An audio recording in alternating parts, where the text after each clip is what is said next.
তোর কাছে অস্ত্র থাকে জানিস না? তোর কিছু হয়ে গেলে জানিস আমি পাগলের মতো তোকে খুঁজছিলাম। ভয়ে প্রাণের পানি শুকিয়ে গিয়েছিল। আর জনাবা এখানে লেডি জ্যাকি চ্যান হয়ে চোর পেটাচ্ছেন। সরি, আসলে আমার ব্যাগ। কি আছে ব্যাগে? হীরা নাকি মণিরত্ন? সরি। মাথা নামিয়ে দিল ধারা। মুখশ্রীতে আষাঢ়ের কালো মেঘ জমল তার। ঠোঁট বাঁকিয়ে রেখেছে সে, হয়তো এখনই কেঁদে দিবে। অনল বিরক্তির নিঃশ্বাস ফেলল, তারপর ধারার নরম হাতটা নিজের হাতের ফাঁকে নিল। গম্ভীর স্বরে বলল, আজ যেন না ছাড়া হয়, নয়তো তোর খবর আছে। তুমি কি খুব ভয় পেয়েছিলে? হুম। কেন? বাসায় একটা হিটলার আছে না, যদি শুনতো তোকে হারিয়ে ফেলেছি আমাকে ত্যায্য নাতি করতো। ত্যায্য নাতি হতে চাই না।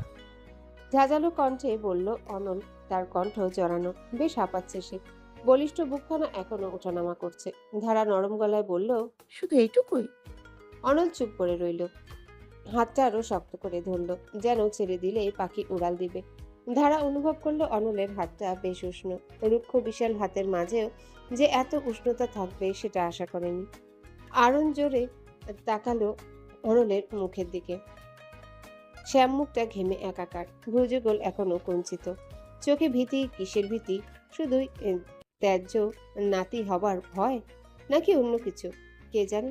পশ্চিম আকাশে রক্তিম সূর্যের আভা দেখা যাচ্ছে। সূর্যটা ডুবন্ত। দিব্যকালের সমাপ্তির পর রাত্রির সূচনা। পাখিরা উঠছে নিজ গৃহে যাবার তালে। বাতাসটাও ধীর গতিতে বইছে।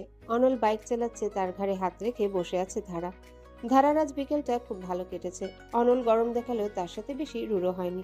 আজ নতুনভাবে আবিষ্কার করল সে অনলকে। সে তার হাতটা একটাবারের জন্য ছাড়েনি। ঘেমে গেলেও ছাড়েনি। তাকে ফুচকা খাইয়েছে, দুটো আইসক্রিম খাইয়েছে, তারপর বেশ কিছু ছবি তুলে দিয়েছে। তখন বেশ হুমড়ি তুমড়ি করেছিল, ঠিক, কারণ দোষটা তার ছিল।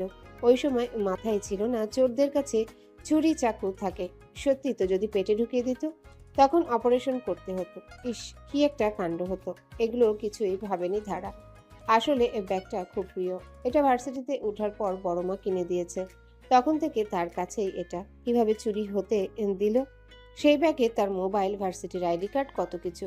সেটা হয়তো মণিরত্ন না, কিন্তু দামি তো। অনল সেটা বুঝবে না। সন্তর্পণে একটা নিঃশ্বাস গোপন করলো ধারা। বাইক থামলো বাড়ির গেটে। ধারা নামতেই অনল প্রশ্ন ছুড়ল, মন ভালো হয়েছে তো? হুম। প্লাবনের বিয়েতে যাচ্ছিস তো? ধারার মিনিট কয়েক চুপ করে রইল, তারপর বলল, যেতে তো হবেই, আমি যাব। বলেই ভেতরে পা বাড়ালো। তখনই পেছন থেকে অনল ডেকে উঠল। শোন। কিছু বলবে? না কিছু না, যা।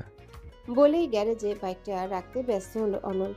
ধারার কিছু সময় বলদের মতো তাকিয়ে রইল। লোকটা এমন কেন? সত্যিই একটা প্রহেলিকা অনল ভাই।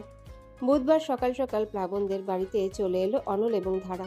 কলেজের বন্ধু বিধায় আগে আসার জন্য অনুরোধ করেছিল। অনলও আপত্তি করলো না। কত বছর পর সব ভার্সিটি এবং কলেজের বন্ধুদের আসর বসবে।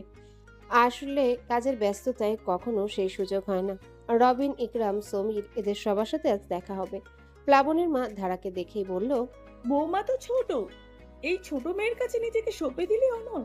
অনল শুধু হাসলো, উত্তর দিল না। ধারা কিছুটা সিটিয়ে গেল। নতুন পরিবেশ, অচেনা সবাই, এর মাঝে নিজেকে মানিয়ে নিতে একটু সময় তো লাগবে। প্লাবন তাকে দেখে বলল, যাক, তুমি এসেছো দেখে খুব খুশি হলাম। চল ধারা। আপনার বিয়ে, আর আমি আসবো না হয়? আপনি আমার দেবর বলে কথা। কথাটা শুনতেই বিষম খেলো অনল। কোনো মতে হাসি থামিয়ে রাখলো সে। ধারার কথাটা যে স্যাটায়ার ছিল, কেউ না বুঝুক, সে ঠিকই বুঝাচ্ছে। ধারা অনল নতুন বিবাহিত জুটি বিধায় তাদের জন্য একটা আলাদা ঘরের ব্যবস্থা করা হলো, এবং এই পুরো বিল্ডিংটা প্লাবনের পরিবারের। প্লাবনের ছোট চাচারা থাকে নিচতলায়, বড় চাচা উপরতলায়, মাঝের একতলায় ছোট ফুপু থাকেন। ছোট ফুপুর বাসার একটা রুম বরাদ্দ হলো অনল এবং ধারার জন্য। অনল রুমে এসে গা এলিয়ে দিল, স্মিত হেসে বলল, বোর হচ্ছিস? না, তবে একটু অস্বস্তি হচ্ছে। সকলে কেমন আমাকে ঘিরে ধরেছে, মনে হচ্ছে আমি চিড়িয়াখানার একটা জন্তু, আর টিকিট দিয়ে আমাকে দেখতে হবে। ভুল তো নয়। অনল ভাই, ভালো হবে না কিন্তু। অনল ঠোঁট বাঁকিয়ে হাসলো, সুন্দর স্বচ্ছ হাসি। তারপর বলল, প্লাবনকে যেমন ও বাড়ির সবাই ভালোবাসে, এই বাড়িতে আমাকেও সবাই ভালোবাসে। আমি যে বন্ধুদের মাঝে সবার আগে বিয়ে করবো কেউ মানতে পারেনি, তাই এত আগ্রহ। সয়ে যাবে। ও, তুমি বুঝি নারী বিদ্বেষী ছিলে? এটা কি প্লাবন বলেছে? না, ইকরাম ভাই বলছিল। কানে নিবি না এসব রটনা। নিলাম না, আমার কি? সত্যি কিছু না। ধারা উত্তর দিল না। লাগেজটা বের করে বলল, তালা খুলে দাও, আমার শাড়ি বের করব। সন্ধ্যায় অনুষ্ঠান, এখন শাড়ি কেন বের করবি? আজই গোছানো লাগবে না, প্রস্তুতির ব্যাপার আছে। যার বিয়ে তার হুঁশ নেই, উনি আসছে সাজতে। পারবো না, আমি ঘুমাবো এখন। আর কোনো আওয়াজ করবি না, যদি আওয়াজ শুনেছি তো দেখি। অনল ভাই, চুপ বলেই হাতটা চোখের উপর দিয়ে শুয়ে রইল অনল। ধারার ইচ্ছা করলো কয়েক দফা কথা শোনাতে, কিন্তু কিছু বলল না। এই শোধটা তোলাই থাক। হলুদের সন্ধ্যা, আলোকসজ্জায় সেজেছে প্লাবনদের বাড়ি। বাড়ির সব ছেলেদেরই হলুদের অনুষ্ঠানে ব্যস্ত। অনল, ইকরাম এবং রবিনের দায়িত্ব পড়ল খাওয়া দাওয়া এবং ডেকোরেশনের। প্লাবনের ভাই বোনেরা তাদের উপর দায়িত্ব চাপিয়ে ছবি তুলতে ব্যস্ত, কারণ ফেসবুকে দিতে হবে। কেউ কেউ তো টিকটকও বানাচ্ছে। ফলে তিনজনকে গাধা খাটনি খাটতে হচ্ছে। দুপুরে খাওয়ার সুযোগও হয়নি। মোটামুটি কাজ এগিয়ে রবিন বলল, এই ফলের ডালাটা দেখছিস? আন্টি যাচ্ছে। যারা আমাদের ঘরে ফুপু রেখেছেন, হয়তো এনে দিচ্ছি। বলেই অনল নিচে গেল। নিজ ঘর বিধায় নক না করেই ঢুকে পড়ল। রুমে ঢুকতেই তার পা জমে গেল। ধারা তখন শাড়ি পরছিল, এলোমেলো কুচি মেঝেতে কড়াগড়ি খাচ্ছে। আয়নায় অনলের প্রতিবিম্ব দেখে কোনো মতে আঁচল টেনে দিল সে। তীব্র আতঙ্কিত স্বরে বলল, নক করবে না? এভাবে ঢুকে কেউ? অনল কিছু সময় নির্বিকার চিত্তে তাকিয়ে রইল ধারার দিকে, তারপর আশেপাশে দেখে ফলের ডালাটা তুলে নিল। তারপর সে বেরিয়ে যেতে যেতে নির্লিপ্ত স্বরে বলল, কেউ যদি এত বুড়ি হবার পরেও দরজায় লক না করতে পারে, সেখানে এভাবেই ঢুকে পড়ে মানুষ। কথাটা বলে বেরিয়ে গেল অনল। ধারা জিভ কাটলো দাঁত দিয়ে। লকটা লাগাতেই ভুলে গিয়েছিল সে। মাথায় গাঁটটা দিয়ে দরজার লক লাগালো। ভাগ্যিস অনলই ছিল। অনল দাঁড়িয়ে আছে স্টেজের পাশে, তার হাতে ফলের ডালা। রবিন তাকে হালকা ধাক্কা দিয়ে বলল, কি হয়েছে? তোর কান লাল হয়ে আছে কেন? কিছু না, অ্যালার্জি হয়তো। মৃদু হেসে কথাটা বলল অনল। রবিন অবাক চোখে অনলের দিকে তাকিয়ে রইল। দুপুরে তো খাবারই জুটলো না, এলার্জি হবেটা কিভাবে? হলুদের অনুষ্ঠান শুরু হলো। ধারা হলুদের বাটি নিয়ে উপস্থিত হলো। হলুদ জামদানি, হালকা রূপার গহনা, হালকা সাজ। সকলের চোখ যেন তার দিকে। প্লাবনের একটা বোন খোপায় বেলিন মালা বেঁধে দিল, ফলে আরো যেন সুন্দর লাগছে তাকে। নতুন বউ টাইপ একটা ভাইব আসছে তার থেকে। কেউ সুন্দর বললে সেও লাজুক হাসি হাসছে। প্লাবনের মা তার কানের নিচে কাজলের টিপও দিয়ে দিলেন। ধারা হলুদের বাটি রেখে অনলের পাশে এসে দাঁড়ালো। মৃদু স্বরে বলল, কেমন লাগছে আমাকে? সঙের মতো। না তাকে কথাটা বলল অনল। ধারা পাল্টে বলে উঠল, নিজেকে দেখেছো? সঙ্গের বউ তো সঙ্গেই লাগবে। অনল কিছু বলল না, শুধু ধারার হাতটা নিজের হাতের ফাঁকে গলিয়ে রাখলো। এর মাঝে ঘটল আরেক বিপদ। বরের পেট খারাপ, সে শুধু বাথরুমে যাচ্ছে আর আসছে। হলুদ লাগাবার জন্য বসতেও পারছে না। যেই একটু বসছে অমনি পেট গুড়গুড় করছে আর ছুটতে হচ্ছে তাকে। প্লাবনের এমন অবস্থায় ধারাকে দেখা গেল মিটিমিটি হাসতে। অনলের চোখ ব্যাপারটা এড়ালো না। তখন সে ধারার কানে মুখ ঠেকিয়ে বলল, কাজটা তোর, তাই না? হঠাৎ করে উষ্ণ ঠোঁটের স্পর্শ পেতেই চমকে উঠল ধারা। স্বয়ংক্রিয়ভাবে হাত চলে গেল কানের কাছে। অনলের দিকে তাকাতে আরেক দফা চমকালো। চোখ দয় ছোট ছোট করে তার দিকে কিটমিট করে তাকিয়ে আছে লোকটি। খানিকটা গলা খাকারি দিয়ে আত্মবিশ্বাসের সাথে উত্তর দিল, প্রমাণ আছে যে এটা আমার কাজ। যত দোষ নন্দ ঘোষ। যাও যাও, নিজের বন্ধুকে দেখো গিয়ে। বলেই নজর সরিয়ে নিল। অনল এখনো সুচালো নজরে ধারার দিকে তাকিয়ে আছে। ধারা সামনের দিকে তাকালো। সেখানে বেশ চমৎকারভাবে লেখা প্লাবনের গায়ে হলুদ। লেখাটা দেখে তার ঠোঁটের কোণায় জমে থাকা হাসিটা বিস্তারিত হলো। হ্যাঁ, কাজটা ধারার। একে বলে ঠান্ডা মাথার প্রতিশোধ। অবশ্যই সম্পূর্ণ কৃতিত্ব যমজ বিচ্ছুদের।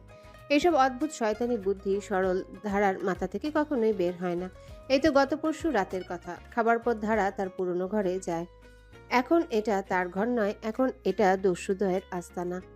ধারাকে দেখতেই ওরা ফট করে সোজা হয়ে বসে। এশা আশাকে কনুই দিয়ে গুঁতো দিয়ে বলে, ধারাপু এখানে? মানে তুই কিছু করছিস? আশা চোখ উপরে তুলে মিনিট দুয়েক ভাবে, তারপর বলে, তাহলে মহিলা আসছে কেন? আশাকে চোখ রাঙিয়ে বিনয়ী স্বরে এশা প্রশ্ন করে। ধারাপু কিছু বলবা? ধারা ধপ করে বিছানায় বসে কিছুক্ষণ চুপ করে থাকে। ফলে যমজদের বুকে ভয় জমে। তারা দুজন দোয়া পড়ে বুকে ফুঁ দেয়। অনল এবং ধারাকে অত্যন্ত ভয় পায় তারা।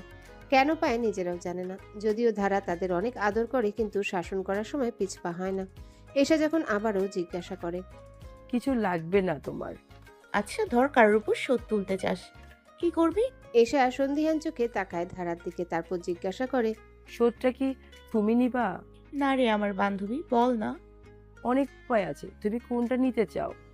ইজি, মিডিয়াম নাকি হার্ড?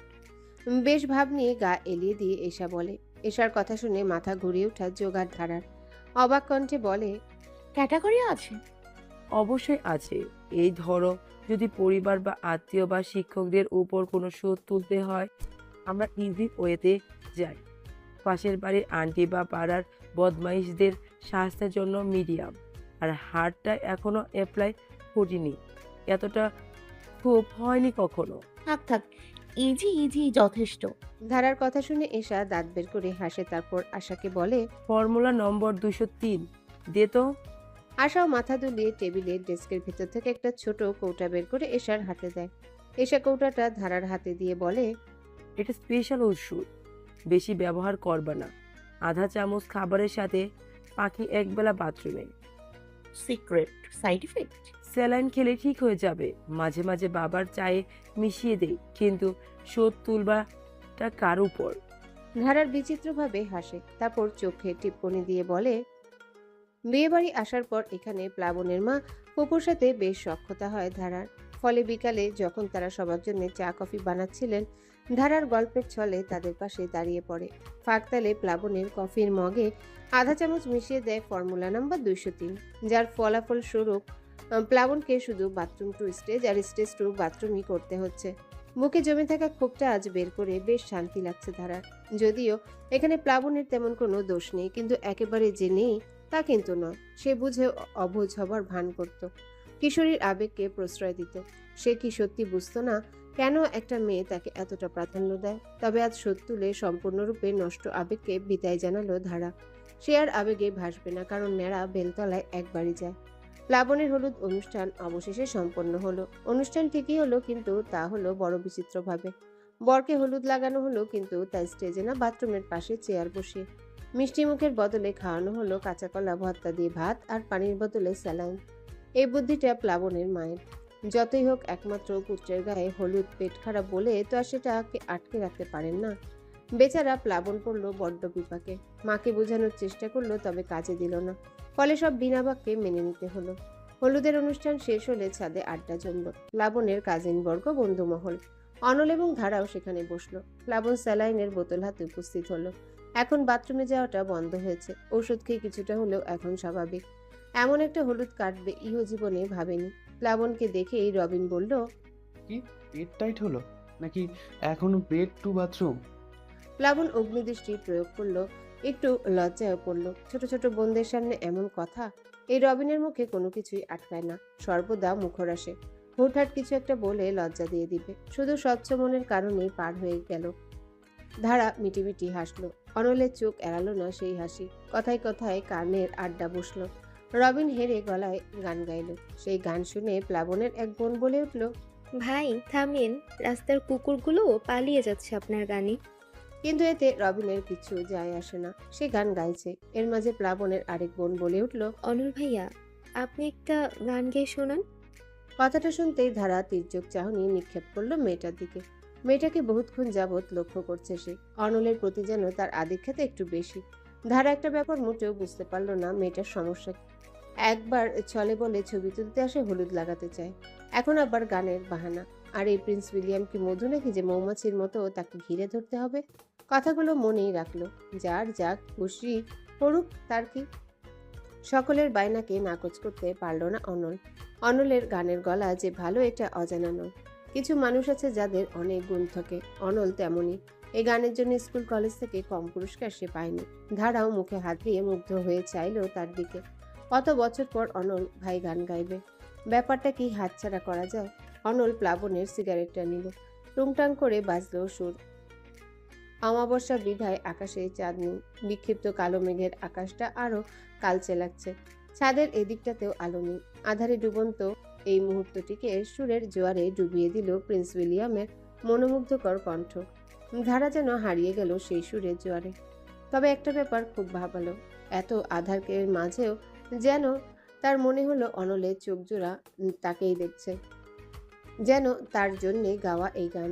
এটা কি কল্পনা নাকি বাস্তব জানে না ধারা। যদি অনল তার জন্যে গেয়ে থাকে তবে বেশি ভাবলো না ধারা। মরিচিকা হলে আবারও পিছলা খেতে হবে, দরকার কি? থাক না কিছু সুন্দর মুহূর্ত স্বর্ণালী খামে মুড়িয়ে, না হয় কোনো এক সময় উল্টে পাল্টে দেখবে ক্ষণ। আজ প্লাবনের বিয়ে, জুম্মাবাদ বিয়ে, জমজমাট অবস্থা, এক দ্বন্দ্ব, কারোর শান্তি নেই। ছুটাছুটি হুড়োহুড়ি লেগেই আছে। অনল রেডি হয়ে গেছে বহু আগে, ধারা এখনো তৈরি হয়নি। শাড়ির কুচিটা কিছুতেই সামলাতে পারছে না। গতদিন জামদানি শাড়ি ছিল, তবুও তার বহু কষ্ট হয়েছে। আজ তো সিল্কের শাড়ি, শুধু পিছলে যাচ্ছে কুচি। কুচি সামলাতে নাজেহাল সে। যখন সকলে বের হতে উদ্ধত হলো তখন দেখা গেল ধারা নেই। ফলে অনল তাকে খুঁজতে এলো। গতদিনের কাজের পর থেকে রুমে নক না করে রুমে ঢুকে না সে। দরজায় নক করতেই ধারা বলল, কে? আমি অনল। আর কত দেরি? বরপক্ষের গাড়ি বের হবে, সবাই রেডি, তুই বাদে। 2 মিনিট। সেই আধ ঘন্টা থেকে শুনছি, আর কত 2 মিনিট লাগবে? ধারা কিছু সময় চুপ করে রইল, তারপর দরজাটা খুলে একটু মুখ বের করে বলল, একটু হেল্প লাগবে। আন্টি আছে আশেপাশে? না, আন্টি ব্যস্ত। কেউ নেই মহিলা? না, সবাই নিচে। ধারা মুখটা চিন্তায় ছেয়ে গেল, তারপর বলল, তুমি কুচি ধরতে পারো? আমি বহু সময় চেষ্টা করেছি, ছুটে যাচ্ছে। ধারার অসহায় মুখখানা দেখে মানা করতে পারল না অনল। আর দেরিও হচ্ছে, তাও বাধ্য হয়ে গণিতের মাস্টার মশাইকে ছোট বউয়ের কুচি ধরতেই হলো। অনলের স্পর্শ যখন লাগছিল কেঁপে উঠছিল ধারা। অনল যতই সংযত রাখতে চাচ্ছিল, কিন্তু একবার না একবার স্পর্শ হচ্ছিল। রুক্ষ বিশাল হাতের উষ্ণ স্পর্শগুলো লাগলেই জমে যাচ্ছিল ধারা। মেরুদণ্ড বেয়ে বয়ে যাচ্ছিল উষ্ণ রক্তের ধারা। একটা সময় শাড়ির কুচি সমস্যার সমাধান হলো। ধারা তাড়াতাড়ি খোপা করে নিল চুলগুলো। অনল তখনও সেখানেই দাঁড়িয়েছিল। হঠাৎ তার চোখ বাঁধল ধারার ঘাড়ের কালো তিলটি। ফর্সা গায়ে যেন নজর টিকার মতোই লাগছে তিলটিকে। নজর টিকাতেও ঘোরে পড়া যায় জানা ছিল না অনল। কখন সেটাকে ছুঁয়ে দেখার ইচ্ছা তাকে ঘিরে ধরলো নিজেও হয়তো জানে না। অজান্তে পা জোড়া এগিয়ে গেল ধারার দিকে। ঘাড়ের উপর উষ্ণ নিঃশ্বাস পেতেই আয়নায় চোখ গেল ধারা। অনল ঠিক তার পেছনে ঘোর লাগা মাদক দৃষ্টিতে তাকিয়ে আছে তার দিকে। তীব্র লজ্জা অনুভব করলো ধারা। অজান্তেই নরম গলা জোড়া উষ্ণ হয়ে উঠল, দৃষ্টি নামিয়ে নিল। শাড়ির আঁচলটা চেপে ধরল, কোনো মতে বলল, অনল ভাই। ধারার স্মিত ধীর স্বর মস্তিষ্কে ঝংকার তুলল। অনলের হুঁশ ফিরল। সে যেন সম্মোহনের ভেতর ছিল। সম্বিত ফিরতে চোখ সরিয়ে নেয়, আড়ষ্ট কণ্ঠে বলে, আমি নিচে যাচ্ছি, 2 মিনিটে আয়। বলেই হনহন করে বেরিয়ে যায় অনল। ধারা সেখানেই দাঁড়িয়ে থাকে। এখনো লজ্জায় চোখ তুলতে পারছে না সে। এত লজ্জা কেন লাগছে তার? বিয়েটা একটা কমিউনিটি সেন্টারে হচ্ছে। অবশেষে বরযাত্রী পৌঁছালো সেন্টারে। স্মৃতির মা বেশ আদরে বরণ করলেন আমজাদকে। গেটে চাঁদাবাজি হলো, কিন্তু বেশি সুবিধা করতে পারলো না বউয়ের বোনেরা। শ্রাবণকে বসানো হলো বরের চেয়ারে। ধারা দেখা পেল নিজ পরিবারে। ইলিয়াস তাকে দেখেই বলল, তোর মামিকে বোঝাতো, আমি শুধু বলেছি এত সাজের কি দরকার ছিল। তুমি তো এমনিতেই সুচিত্রা সেন, রেগে ফুলে আছি। ধারা কিছু বলার আগে সুভাষিনী বেগমের প্রশ্নে ট্রেন চলল। তোকে রোগা লাগছে কেন? খাসনি নাকি? এই অনল, তুই ওর খেয়াল নিসনি? ধারা কার কথা ছেড়ে আর কার কথার উত্তর দিবে বুঝে উঠতে পারল না। তখনই অনল বলে উঠল, বিয়েতে তো এসেছো, বিয়ে খাও না। এখানে মজলিস বসানোর কি মানে? সুভাষিনী বেগম উত্তর দিতেই যাবেন তখন শোনা গেল বিয়ে হবে না, বউ নাকি পালিয়েছে। ধারা কার কথা ছেড়ে কার কথার উত্তর দিবে বুঝে উঠতে পারল না। তখনই অনল বলে উঠল, সুভাষিনী বেগম উত্তর দিতেই যাবেন তখন শোনা গেল বিয়ে হবে না, বউ নাকি পালিয়েছে।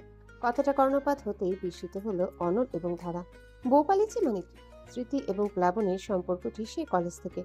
একটু রকচটা, দাম্ভিক, আত্মজেদি হলেও মেয়েটা প্লাবনকে প্রচন্ড ভালোবাসে। কত পাগলামি করেছে সে, সেটার সাক্ষী প্লাবনের এই বন্ধুমহল। অনল কিছু সময় দাঁড়িয়ে রইল, তারপর সুভাষিনীকে বলল, তোমরা দাঁড়াও, আমি প্লাবনের কাছে যাচ্ছি। বলেই সে ছুটল বরের স্টেজের দিকে। ধারাও পিছু নিল তার। বহু কৌতূহল তাকে ঘিরে ধরেছে। যদি প্রেমেরই বিয়ে হয় তবে বউ পালাবে কেন? স্টেজের কাছে আসতেই দেখা গেল প্লাবন একটা চিরকুট হাতে বসে রয়েছে। তার মুখ কঠিন হয়ে আছে। সর্বদা হাসি খুশি মানুষটিকে এমনভাবে দেখবে কল্পনা করেনি ধারা। তবে একটা জিনিস তীব্রভাবে অনুভব করলো সে, তার প্লাবনের জন্য সমবেদনা হচ্ছে ঠিকই, কিন্তু তার প্রেমিকা পালিয়ে যাওয়ায় অত্যন্ত খুশি, কিংবা তার হৃদয় ভেঙে যাওয়ায় অত্যন্ত কষ্ট তার হচ্ছে না। হয়তো প্লাবনের প্রতি অনুভূতিটা কেবলই কিশোরী আবেগ ছিল, যা এখন সম্পূর্ণরূপে বাষ্পায়িত হয়ে গিয়েছে। অনল প্লাবনের হাত থেকে কাগজখানা নিল। সেখানে লেখা, পারলে আমায় ক্ষমা করো, কিন্তু এই মুহূর্তে তোমায় বিয়ে করা আমার পক্ষে সম্ভব নয়। কথাখানা পড়া মাত্রই অনলের চোয়াল শক্ত হয়ে গেল। প্রচন্ড ক্রোধ মস্তিষ্কে চড়ে বসলো। তীব্র স্বরে বলল, এসব ফাজলামির মানে কি? এত বছরের প্রণয় আজ পরিণয়ে পরিণত হচ্ছে, তাহলে সে কিভাবে বলে সম্ভব নয়? অনুভূতির কি দাম নেই? প্লাবন চোখ বন্ধ করে একটা দীর্ঘশ্বাস ফেললো, তারপর বলল, বিয়ে হবে, তোরা টেনশন নিস না, আমি জানি ও কোথায়। প্লাবনের কথায় রবিন ক্ষিপ্ত কণ্ঠে বলল। জানিস মানে? কোথায় স্মৃতি? প্লাবন উত্তর দিল না, বরং হনহন করে স্টেজ থেকে নেমে গেল। অনল বন্ধুদের বলল। তোরা থাক, আমি যাচ্ছি ওর সাথে। অনল যেতে ধরলে তার পাঞ্জাবি টেনে ধরল ধারা। বিনয়ী নম্র স্বরে বলল, আমি যাব তোমার সাথে? অনল কিছু একটা ভেবে বলল। চল। কমিউনিটি সেন্টারের ছাদের ট্যাঙ্কির পাশে লাল বেনারসি পরিহিত নারী বসে রয়েছে। ট্যাঙ্কিতে হেলান দিয়ে হাঁটু জোড়ায় মাথা নুয়ে সে বসে আছে। তার বেনারসি শাড়ির আঁচলটি বাতাসে উঠছে। খোপা করা সুন্দর পরিপাটি চুলগুলোই ট্যাঙ্কির খসে পড়া চুনের গুঁড়া দেখা গেল, কিন্তু মেয়েটি সেদিকে খেয়াল নেই। প্লাবন তার মাথার পাগড়িটি খুলে অনলের হাতে দিল।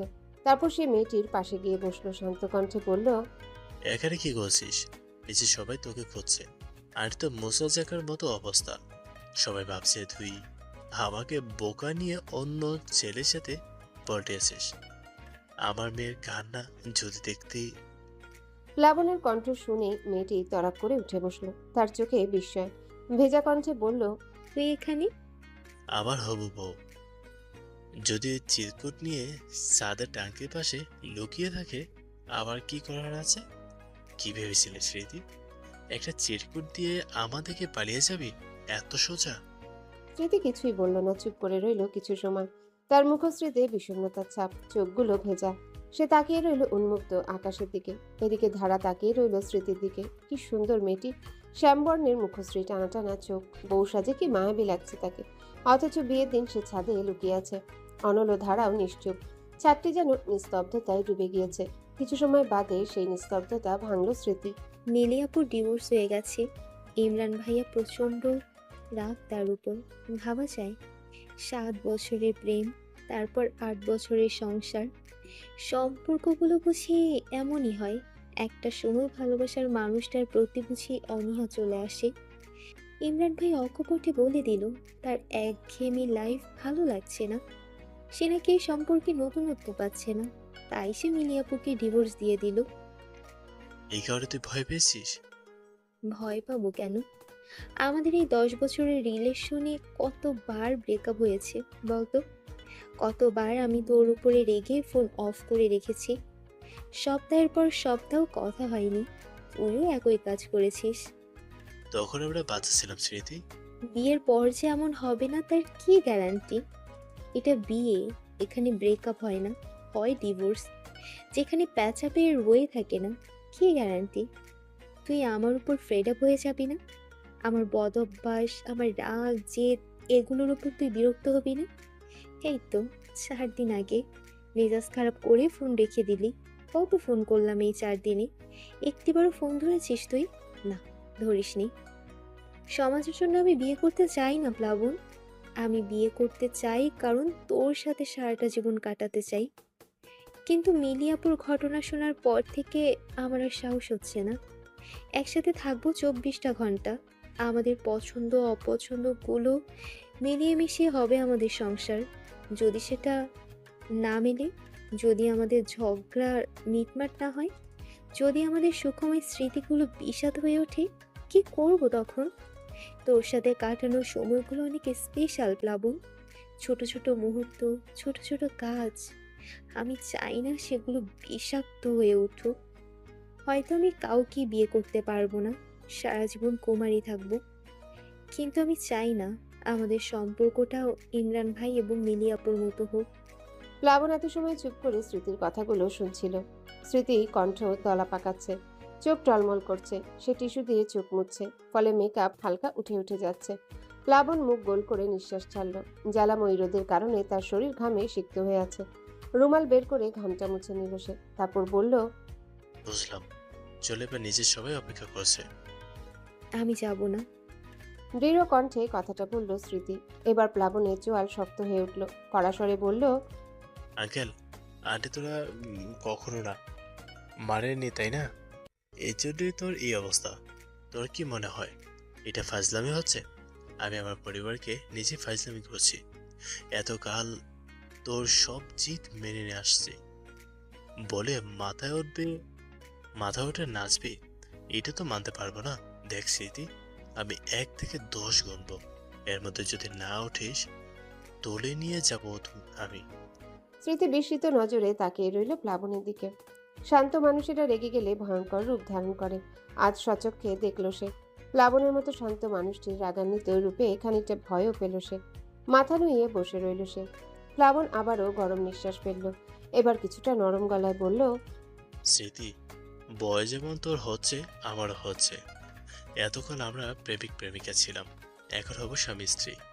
স্বামী স্ত্রীর সম্পর্কটা অনেক আলাদা, বিচিত্র, কিন্তু এই সম্পর্কটা পবিত্র। এখানে কোনো লুকোচুরির জায়গা নেই, এখানে কোনো অবিশ্বাসের জায়গা নেই।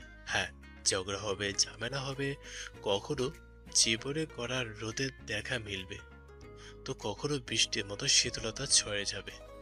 তবে পর্যবেক্ষণে নয়, একে অপরকে আগলে রাখবো। এটাই তো বিবাহিত জীবন। আর মিলি আপু আর ইমরান ভাইয়ের মতো যে আমাদের বিয়ে হবে, এটা তো নয়। তারা ভিন্ন মানুষ, আমরা ভিন্ন মানুষ। হ্যাঁ, তোর উপর আমার রাগ হয়, খুব হয়, কিন্তু বিরক্ত আসে না, কারণ এই স্মৃতিটাকে আমি ভালোবাসি। সময়ের সাথে সাথে সেই ভালোবাসাটা গাঢ় হচ্ছে। নয়তো ভাব, আমি কেন ছুটে আসবো এই রোদে, এই ছাদে? যদি তোর ওপর বিরক্তই হতাম, তাহলে চিরকুট পেতে দেবদাসের মতো ফিরে যেতাম না। কিন্তু আমি জানি তুই ভয় পেয়ে কোথাও জাপটি মেরে আসিস। আর বাকি রইল ফোন না ধরা। আমার ফোন আমার কাছেই নেই। বিয়ের আগে কনের সাথে কথা বলতে হয় না, তাই আমার ফুপি ফোন নিজে আয়ত্তে নিয়ে রেখেছে। সরি, আমার বোঝা উচিত ছিল। আমার রাগ করে ফোন কেটে দেওয়া তুই চিন্তা করবি, উদ্বিগ্ন হবি। কে জানতো এই উদ্বিগ্নতায় তোর বিয়ের দিন এমন কিছু করবি। আবার কি যাবি নাকি তুলে নিয়ে যেতে হবে? কারণ বিয়ে না করে আমি যাচ্ছি না। স্মৃতি নিজেকে আটকে রাখতে পারল না। ফট করে উঠে প্লাবনকে জড়িয়ে ধরল। জড়ানো স্বরে বলল, সরি, ভয় পেয়ে গিয়েছিলাম। ইটস ওকে, এই বিয়ে সারা জীবন মনে থাকবে। এত এপিক বিয়ে করা হয়নি। সেখানে হলুদের দিন বরের পেট খারাপ, বিয়ের দিন বউ নিয়ে করবে না বলে চেংটিং নিয়ে লুকিয়ে আছে। স্মরণীয় বিয়ে, আমার বিয়ে গিনেস্ট বুকে সোনালি অক্ষরে লেখা থাকবে। বলেই নিবিড়ভাবে জড়িয়ে ধরল স্মৃতিকে। এদিকে ধারার মুখেও হাসি। অবশেষে প্লাবন ভাইয়ের বিয়েটা হচ্ছে। কিন্তু অনলের মুখ দেখা গেল কঠিন। কিছু নিয়ে সে বড্ড চিন্তিত। ধারা যখন তাকে মৃদু ধাক্কা দিয়ে বলল, কি ভাবছো? অনল উত্তর দিল না, বরং কঠিন মুখে বলল, কিছু না। ধারা আর ঘাটালো না। অবশেষে প্লাবন এবং স্মৃতির বিয়েটা হলো। অবশ্য প্লাবনকে নিয়ে রবিন বেশ হাসি ঠাট্টাও করলো। বন্ধু মহলে এমন বিচিত্র বিয়ে কজন আর হয়েছে। কিন্তু অনলকে দেখা গেল শান্ত। অনল বরাবরই চুপচাপ, বিধায় কেউ ঘাটালো না। তবে তার কঠিন চিন্তিত মুখখানা ধারার নজর এড়ালো না। কি নিয়ে এত ভাবছে অনল ভাই? জ্যৈষ্ঠ মাসের প্রথম দিন, সূর্যি মামার আলাদা দাপট। কড়া রোদে উত্তপ্ত পৃথিবী, ক্ষীণ বাতাস বইছে, সেটাও বেশ উত্তপ্ত। রোদের প্রভাবে গা ঘেমে একসার। এদিকে পশ্চিম আকাশে সফেদ মেঘেরা দল বেঁধে ঘুরে বেড়াচ্ছে। বৃষ্টি হবার কোনো মতলব নেই। এই গরমে বিচ্ছু জোড়ার সাথে মার্কেট এসেছে ধারা। তাদের নাকি নতুন জুতো লাগবে। এখানে নতুন স্কুলে 9-এ ভর্তি হচ্ছে তারা। আগে ছোট মামারা থাকতেন ময়মনসিংহে, ওখানেই ছিল মামার ব্যবসা। কিন্তু এই বছর তার পার্টনার তাকে বিশাল ধোঁকা দিয়েছে। প্রতারণা করে সকল টাকা হাতিয়ে নিয়েছে। ফলে ময়মনসিংহে থাকা দুষ্কর হয়ে উঠেছে ইলিয়াসের জন্য। নানা ভাই কথাটা জানতেন, ফলে তিনি ছেলেকে নিজ বাড়িতে ডেকে নেন। এতকাল সবাই জানতো বেড়াতে এসেছে ইলিয়াস ও পরিবার। কিন্তু গতরাতে যখন ইলিয়াস বলল, এসা এবং আশাকে নতুন স্কুলে ভর্তি করিয়েছিলি, আগামী সপ্তাহ থেকে ওদের ক্লাস। তখন সবার বোধগম্য হলো ব্যাপারটা কি। জামাল সাহেব উপস্থিত ছিলেন সেখানে। তিনি গম্ভীর কণ্ঠে বলল, ছাগলটাকে বলছিলাম আমার ব্যবসা ছেড়ে অন্য জায়গায় যাস না, কিন্তু শুনিনি। অতি শিক্ষিত ছাগল কিনা। যাক, এখন যখন সে আমার কাছে ফেরত এসেইছেই, তাই আমার বাজারের দোকানটা ইলিয়াসই সামলাবে, আর এই বাড়িতেই ভাড়া থাকবে। রাজ্জাক বাবার কথায় বলে উঠলেন, ভাড়া কেন থাকবে বাবা? এটা তো ওরই বাসা। কে বলেছে এটা আমার বাসা? তুমি আমার ছেলে, আমাকে ছেড়ে যাওয়ার কথা ভাবুনি, তাই তোমার ভাড়া মুকো। কিন্তু এই ছাগলটা সেটা করেনি, তাই ওকে ভাড়া দিতে হবে। ইলিয়াস কিছু বললেন না, মাথা নাড়ি সম্মতি দিলেন। রবি অবশ্য সুভাষিনীকে আফসোস করে বলল, বাবা এমন কেন আপা? বয়স্ক মানুষ তো, ছেড়ে দাও। সেজন্য ধারা এবং যমজ বিচ্ছুরা মার্কেটে এসেছে নতুন স্কুলের ইউনিফর্ম, জুতো এবং যাবতীয় জিনিস কেনার জন্য। তারা শপিংই করছিল, অমনি মানুষের ছুটাছুটি শুরু হলো। ধারা দুজনের হাত শক্ত করে ধরল। একজন পুরুষকে ডেকে বলল, আঙ্কেল, সবাই দৌড়চ্ছে কেন? দাঙ্গা লাগছে, মারপিট হচ্ছে, এসব বন্ধ, বাড়ি যান তাড়াতাড়ি। কথাটা শোনা মাত্রই ধারার বুক কেঁপে উঠল। মার্কেট বাসা থেকে খুব বেশি দূরে নয়, সে কারণে বোনদের দিয়ে সে এসেছে, কিন্তু ঝামেলায় পড়বে কল্পনাও করেনি। এশা এবং আশার হাত শক্ত করে ধরে সেই মার্কেট থেকে বের হতে যাবে, অমনি দেখলো দাঙ্গা দলেরা মার্কেটের প্রবেশপথে দাঁড়িয়ে আছে। এই প্রথম যমজেরাও ভয় পেল। ধারা উপায় না পেয়ে একটা দোকানের ভেতর গিয়ে আশ্রয় নিল। দোকানি ক্ষতির ভয়ে শাটার দিয়ে দিল। ধারা ভেবে পাচ্ছে না কি করবে। বাসায় ফোন দিবে, কিন্তু বাসায় তো শুধু বড় মা এবং ছোট মামি, মামারা তো কাজে গেছেন। তখনই স্মরণ হলো অনলের কথা। ফোনটা বের করে ডায়াল করলো অনলের নাম্বারে। ফোন বাজছে কিন্তু ধরছে না। ধারা আবারও ফোন করলো। একটা সময় ফোন রিসিভ হলো। ধারা আতঙ্কিত কণ্ঠে বলল, অনল ভাই, আমি ধারা। আমরা মার্কেটে আটকা পড়েছি, প্লিজ তাড়াতাড়ি আসো। বাসা থেকে 2 রোড সামনে সে কাপড়ের মার্কেট, সেটাতে। ধারার কথা শেষ হবার আগেই ফোন কেটে গেল। ধারা আবারও ফোন দিল, কিন্তু ফোন ধরলো না কেউ। চিন্তায় পড়ে গেল ধারা। অনল কি আসবে না? বাইরে তীব্র শব্দ শোনা যাচ্ছে, ভাঙচুর হচ্ছে, লাঠালাঠি হচ্ছে। শব্দগুলো কর্ণকুহরে আসতেই বুকে জমা ত্রাস ক্রমশ বৃদ্ধি পাচ্ছে। ধারা যমজদের হাত শক্ত করে ধরে রইল। এশা এবং আশার মুখ থমথমে। সারাক্ষণ দুষ্টবুদ্ধি মাথায় নিয়ে ঘোরা মানুষও যখন শান্ত হয়ে যায়, বুঝতে হবে পরিস্থিতি কত ভয়ানক। দোকানি পুলিশকে ফোন দিল। আতঙ্কিত কণ্ঠে বলল, স্যার, আমি সমবায় মার্কেটের একজন দোকানদার। এখানে কিছু ছেলেপেলে মারপিট করছে, দোকান ভাঙচুর করছে। আমি শাটার দিয়ে দোকানে বসে আছি। স্যার, একটু জলদি আসুন, আমার এবং কাস্টমারের জীবন ঝুঁকিপূর্ণ। ওপাশ থেকে ইন্সপেক্টর কি বলল বোঝা গেল না। ধারা চুপ করে বসে আছে। মনে মনে সকল দোয়া দরুদ পড়ছে। সে নিজের জন্য আতঙ্কিত সেটা কিন্তু নয়, সে আতঙ্কিত ছোট বোনগুলার জন্য। নিজ দায়িত্বে বেশ চড়াও হয়ে তাদের মার্কেটে নিয়ে এসেছে। বড় মাকে বলেছে সেই বড়াই সব ধুলোয় মিশে গেছে। এই বিপদে পড়বে জানলে কখনোই এমন বড়াই করে আসতো না। ভয় আতঙ্ক ত্রাসে তার কপালে ঘাম জমছে, গলা শুকিয়ে যাচ্ছে। বিনয়ী স্বরে দোকানিকে বলল, আঙ্কেল, একটু পানি হবে? দোকানি স্মিত হেসে পানির বোতল এগিয়ে দিলেন, কিন্তু পানি খাওয়াটা হলো না। শাটারের উপর তীব্র আঘাতে শব্দ এলো। দাঙ্গাকারীরা দোকান অব্দি চলে এসেছে। হয়তো শাটার ভেঙে দোকানে হামলা করার ধান্দা। ধারা কেঁপে উঠল। দোকানি বলল, ভয় পেও না, আমার শাটার মজবুত আছে, ঢুকতে পারবে না। আর আমি ভেতর থেকে 3টা তালা দিছি। ধারা দোকানির কথায় আশ্বস্ত হতে পারল না। বুকে জমা ভয়টা তীব্র আকার নিল। তারা কি সত্যিই ঢুকে পড়বে? তারপর কি হবে? আচ্ছা, অনল কি সত্যি আসবে না? অনলের কথা মনে পড়তেই পুনরায় ফোন করলো তাকে, কিন্তু এবারও হতাশায় জুটল। এই আতঙ্কের মধ্যেও আশা এশাকে খোঁচালো, ফিসফিসিয়ে বলল, না, নিরস্ত্র বিধায় চুপ করে আছি। সাহসী আমি বটে, তবে নির্বুদ্ধি নই। খালি হাতে বাঘের ডেরায় যাই না।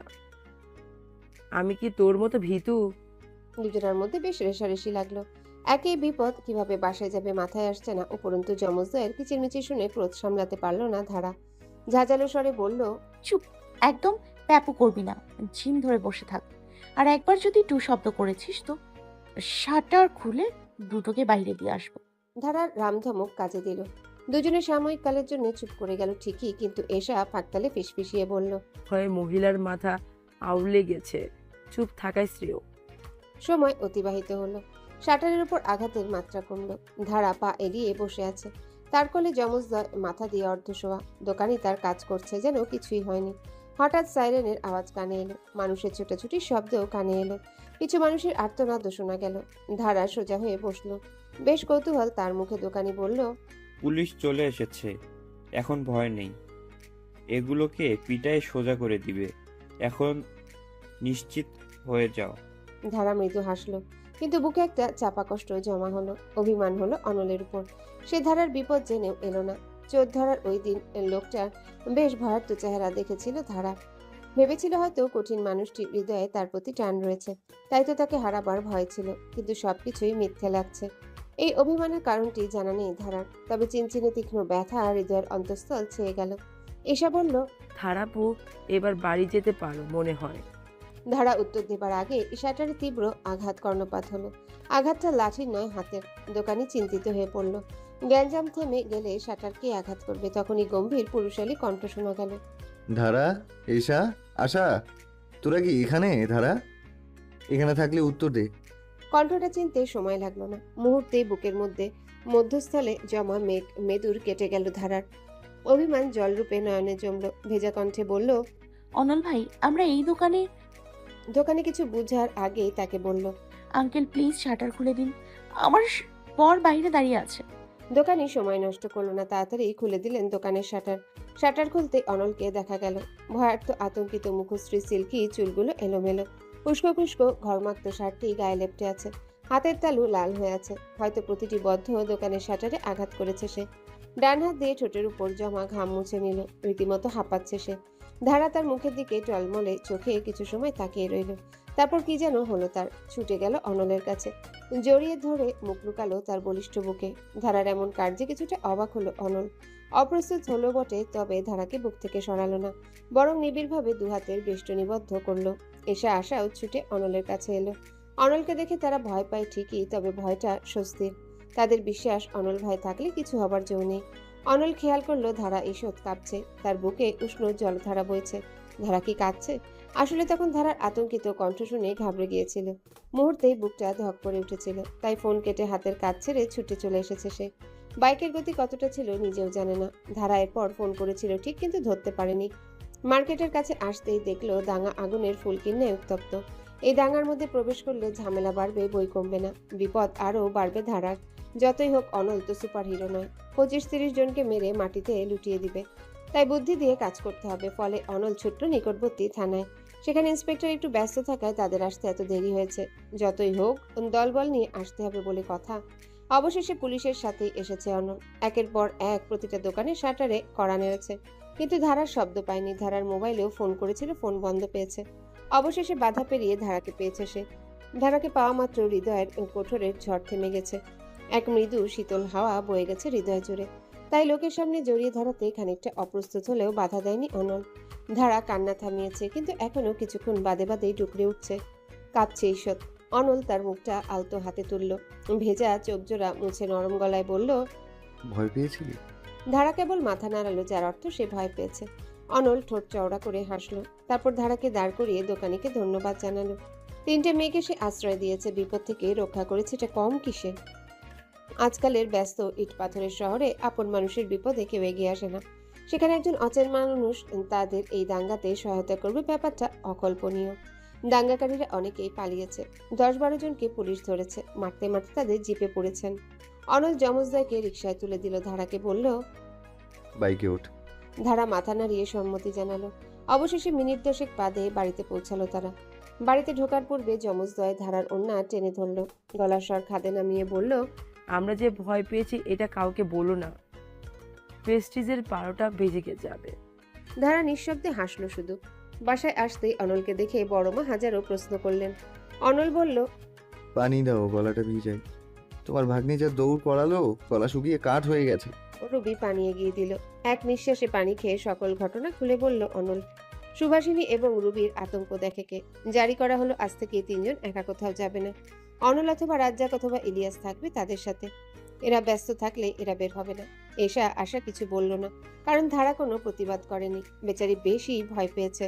যে কাণ্ড ঘটেছে ভয় পাওয়াটাই স্বাভাবিক। সুভাষিনী তার কপালে চুমু খেয়ে বলল, যদি তোর কিছু হয়ে যেত কি করতাম বলতো? এর চেয়ে তুই আমার সামনে থাক, ভালো থাক। আমাকে না বলে একা একা বের হবি না। যাহা আজ্ঞা বড়মা। সুভাষিনী বেগম স্মিত হাসলেন। অনল ভেতরে চলে গেল। এখানে দাঁড়িয়ে কাজ নেই, মা মেয়ে বুঝুক নিজেরটা। ভার্সিটিতে ফোন করে জানিয়ে দিল আজ ল্যাব সেশন নিতে পারবে না সে, অন্য কেউ যেন নিয়ে নেয়। অন্যদের সাথে কথা বললেও ধারার চোখ অনলকে দেখে যাচ্ছে। এক স্বস্তি কাজ করে মানুষটা থাকলে। এই অনুভূতিটা বেশ বিচিত্র। এতকাল অনল ভাই ছিল কেবলই দাম্ভিক প্রিন্স উইলিয়াম। এখনও সে প্রিন্স উইলিয়ামই আছে, তবে এই প্রিন্স উইলিয়ামটিকে চোখ বুজে বিশ্বাস করা যায়। রাতে খাবার পর ধারা ঘরে প্রবেশ করলো। বিছানা করে যেই ঘুমাতে যাবে তখনই গম্ভীর কণ্ঠ কানে এলো। এই ফাঁকিবাজ, এদিকে শোন। শখের নরম বালিশটা রেখে পেছনে তাকালো ধারা। অনল তখন ল্যাপটপে কাজ করছে, হয়তো আগামী দিনের লেকচার গোছাচ্ছে। সে ল্যাপটপ থেকে চোখ তুলল না, ওখানে বসেই কথাটা বলল। ধারা কিঞ্চিত বিরক্ত হলো। যা একটু ঘুমোবে সেটার জোগান নেই। মুখ বিকৃত করে বলল, কি হয়েছে? অভদ্র মেয়ে ছেলে, এখানে আসতে বললাম তো। বড়দের সম্মান করতে শেখ। বাহ বাহ, তা আজ সূর্যি কোন দিকে উঠলো? আমি তো ভাবলাম আমার সাথে কথা বলাই ছেড়ে দিয়েছো। এটা মনে হবার কারণ? প্লাবন ভাইয়ের বিয়ের পর থেকে তো এই নিয়েই চলছো। আজ নিজ থেকে কথা বলছো তো? ধারা এগিয়ে আসতে আসতে ঠ্যাস মেরে কথাটা বলল। অনল উত্তর দিল না। হ্যাঁ, প্লাবনের বিয়ের পর সে ধারার সাথে দরকার ব্যতীত কথা বলেনি। স্মৃতির কথাগুলো তাকে প্রচন্ড ভাবাচ্ছিল। নানাবিধ চিন্তা মস্তিষ্ক ঘিরে রেখেছিল। সত্যি বলতে তাদের বিয়ে 1 মাস হতে চলেছে, অথচ সম্পর্কটা কোন দিক যাচ্ছে নিজেও জানে না। ধারাকে বিয়ের রাতেই বলেছে কোনো প্রকার জোর সে করবে না, কিন্তু ধারা যদি তার থেকে মুক্তি চায় তখন কি করবে সে? প্রহেলিকার পেছনে ছুটছে না তো সে? উপরন্তু ফুপা অর্থাৎ সেলিম সাহেব আসলে কি ঘাপলা বাঁধায় কে জানে। সবকিছু মিলায় প্রচন্ড ঘেটেছিল অনল, কিন্তু আজকের ঘটনা তাকে সম্পূর্ণ নাড়িয়ে দিয়েছে। তাই গভীর সিদ্ধান্ত নিয়েছে অনল, ভবিষ্যতের কথা ভেবে বর্তমানকে নষ্ট করবে না। কি হলো, ডাকলে কেন? ধারার প্রশ্নে চিন্তার ঘোরে ছেদ পড়ল অনলের। ধারার দিকে মোটা ক্যালকুলাসের বইটা এগিয়ে বলল, পড়তে বস। অনল ভাই, এখন কে পড়ে? আমার বউ। বেশি বকিস না। সিটি টেস্টে যা পেয়েছো তাতে তোমার অবস্থা বোঝা যাচ্ছে। ইহ জীবনে আমার কোর্সে পাশ করা লাগবে না, তাই পড়তে বস। এখন থেকে প্রতিদিন 3 ঘন্টা আমার কাছে পড়বি। প্যাপু করিস না, পড়তে বস। ধারা তর্ক করলো না, গোমরা মুখে পড়তে বসলো। কড়া বর, তার না পড়ে উপায় নেই। অনল বইয়ের গোটা গোটা অঙ্ক দাগিয়ে বলল, কর। বাধ্য হয়ে গণিতের সূত্রের মাঝে মন ডুবাতে হলো ধারার। মাঝে মাঝে আর চোখে দেখছিল কঠিন মুখশ্রীকে। আচ্ছা, একটা মানুষ এত সিরিয়াস হয়? একটু তো স্বাভাবিক কথাও বলা যায় না, শুধু পড়ো পড়ো পড়ো। বহুদিন বাদে গণিতের চাপে ঘুম জড়ো হলো ধারার নেত্রে। বইয়ের উপরই উপর হয়ে ঘুমিয়ে পড়ল ধারা। ল্যাপটপের কাজ শেষে পাশে তাকাতেই দেখলো মহারানী ঘুমে কাঁদা। গণিতের খাতা কাটাকুটিতে ভরপুর, এর মাঝে ছোট্ট করে লেখা নিরস কঠিন খচ্চর মানব। অনল লেখাটা দেখে হাসলো, তারপর সব বন্ধ করে ধারাকে তুলে নিল কোলে। তখনই চোখ মেলে তাকালো ধারা। দুজনের চোখাচোখি হলো। হুট করে এমন চোখ খোলায় অনল বেশ অপ্রস্তুত হয়ে পড়ল। ধারার চোখ থেকে দৃষ্টি সরিয়ে নিল, বুঝে উঠতে পারছে না কি করা উচিত। তার মুখখানা সেই চোরের মতো হয়ে গেল যে কিনা চুরি করার আগেই ধরা পড়ে গেছে। কিন্তু মাস্টার মশাই তো চুরি করতে যাচ্ছিলেন না, তিনি তো শুধু ধারাকে বিছানা অবধি পৌঁছে দিতে যাচ্ছিলেন। অনল বেশ দ্বিধায় পড়ে গেল। একবার মনে হলো এখনই ধারাকে কোল থেকে নামিয়ে দিবে, কিন্তু ব্যাপারটা শোভনীয় দেখাবে না। আবার মনে হলো ধারা সেই শান্ত দৃষ্টিকে সম্পূর্ণরূপে উপেক্ষা করে নিজ কার্য সম্পাদন করবে। কিন্তু দুটি উপায়ের কোনটি বেছে নিবে বুঝে উঠতে পারল না। আর ধারার অবাক দৃষ্টি উপেক্ষা করাটা যেন দায় হয়ে উঠেছে। অপরদিকে নিজেকে প্রিন্স উইলিয়ামের কোলে আবিষ্কার করে বেশ বড়সড় একটা ঝটকা খেল ধারা। অজান্তে হৃদস্পন্দনের বেগ বাড়ল। বুকটা যেন হাতুড়ি নিয়ে রীতিমতো জেমসের গানের তালে ড্রাম বাজাচ্ছে। হাত পা অসাড় হয়ে গেল ধারার, মেরুদণ্ড বেয়ে উষ্ণ রক্ত বয়ে গেল তার। এক অন্যরকম শিহরণে নরম গালজোড়ায় রক্ত জমতে লাগলো। লজ্জাবতী গাছে সকল লজ্জা যেন তাকে ঘিরে ধরল। মার্কেটে অনলকে আকস্মিকভাবে জড়িয়ে ধরার সময়ও এমনটা অনুভূতি হয়নি ধারার। বেশ কিছুক্ষণ প্রিন্স উইলিয়ামের দিঘির মতো শান্ত চোখের দিকে তাকিয়ে রইল সে। এই কাজটা যে বড্ড বিপজ্জনক কিছুটা সেটা টের পেতে সময় নিল না। হৃদয়ের মধ্যস্থলে যখন অস্বস্তিখানা মাত্রা ছাড়ালো, তখনই চোখ বুজে নিল ধারা। সে এই অদ্ভুত অনুভূতির জোয়ার সামলাতে পারছে না। এক অজানা আতঙ্ক জন্মালো ধারার বুকে। কেন এই আতঙ্ক? প্রণয়ের শুভারম্ভে নাকি অজান্তেই অনলের চোখে গভীরত্বে বিনীল হয়ে যাবার জানা নেই ধারার। তবে অনুভূতিগুলো অন্যরকম, চুম্বকের ন্যায় এই আকর্ষণ। অজান্তেই প্রিন্স উইলিয়ামের প্রতি এক দুর্বলতা তৈরি হচ্ছে কিশোরী ধারার হৃদয়ের অন্তঃস্থলে। এই দুর্বলতাটা সে অনুভব করতে পারছে, তবে এর উৎসটা তার অজানা। তার মনে হচ্ছে অজান্তেই চোরাবালিতে পা রেখেছে সে, যেখানে তলিয়ে যাওয়া অবধারিত। ধারা চোখ বুজে নিলে কিছুটা স্বস্তির নিঃশ্বাস নেয় অনল। হাত ছেড়ে যেন বেঁচেছে সে। সে ভাবলো ধারা হয়তো এখনো ঘুমের মাঝে, হয়তো চোখ এমনি খুলেছে, তার ঘুম ভাঙেনি। কথাটা ভাবতে বিব্রত বোধ খানিকটা কমলো অনলের। চটজলদি ধারাকে বিছানায় শুইয়ে দিল সে। তারপর লাইটটা বন্ধ করে বারান্দায় চলে গেল। হৃদস্পন্দনের গতি অজান্তেই বেড়ে গেছে। ঘরের নিস্তব্ধতায় শ্বাস নিতেও যেন অস্বস্তি হচ্ছিল অনলের। বারান্দার রেলিং দু হাতে রেখে কিছু সময় জোরে জোরে শ্বাস নিল সে। কানজোড়া রক্তিম বর্ণ ধারণ করলো। অনল একবার পেছনে তাকালো। আকাশে তখন পূর্ণ চন্দ্রিমা। রূপালী আলো বারান্দা হয়ে প্রবেশ করছে আধারে নিমজ্জিত নিস্তব্ধ ঘরে। আলো আধারের এই মায়াবী খেলায় শুভ্র বিছানায় শায়িত নারীটির দিকে অপলক নজরে তাকিয়ে থাকলো অনল। বুকের অন্তঃস্থলে এক চিনচিনে ব্যথা অনুভূত হলো তার। পর মুহূর্তেই নজর সরিয়ে নিল। ঘুমন্ত কিশোরীটি কি যুবকের এই ব্যথাটি অনুধাবন করতে পারবে? হয়তো না। তপ্ত নিঃশ্বাস ফেলল অনল। ক্লান্ত চোখ জোড়া তাকিয়ে রইল শূন্য আকাশের সেই পূর্ণ চন্দ্রিমার দিকে। অপেক্ষা সেই প্রহরের, যখন কিশোরী হৃদয়েও প্রণয়ের ফুল ফুটবে। ধারার ঘুম ভাঙল খুব ভোরে। চোখ বন্ধ করে ঘুমের ভান করতে করতে কখন ঘুমিয়ে পড়েছে মনে নেই। চোখ মেলে তাকালো সিলিং এর দিকে। মরচে পড়া আদিম যুগের ফ্যানটা ঘুরছে। ক্যাচর ক্যাচর শব্দ হচ্ছে। ফ্যানটা সবসময় এমনই শব্দ করে, কিন্তু তার অস্তিত্ব শুধু নিস্তব্ধতায় বোঝা যায়। ধারা পাশ ফিরল। মোটা কোলবালিশের প্রাচীরের উপরে ঘুমন্ত যুবকের শ্রান্ত মুখশ্রী দেখতে পেল সে। প্রিন্স উইলিয়ামকে ঘুমন্ত অবস্থায় সব থেকে ভালো লাগে ধারার। নেই কোনো তিক্ত বাণী, কঠিন মুখশ্রীটিও শান্ত বাচ্চার মতো স্নিগ্ধ দেখায়। কঠিন মুখশ্রীটা বরাবরই নির্বিকার ছিল। তার মনে কি চলতো কখনোই আন্দাজ করতে পারত না ধারা, তবে এখন পারে। মাঝে মাঝে মুখশ্রী বিব্রত হয়, মাঝে মাঝে উৎকণ্ঠা দেখা যায়, কখনো গম্ভীর তো কখনো হাস্যোজ্জ্বল। প্রিন্স উইলিয়ামও যে সাধারণ মানুষের মতো আবেগপ্রবণ হতে পারে সেটা আগে না জানলেও এখন জানে ধারা। আন মনে হাসল সে।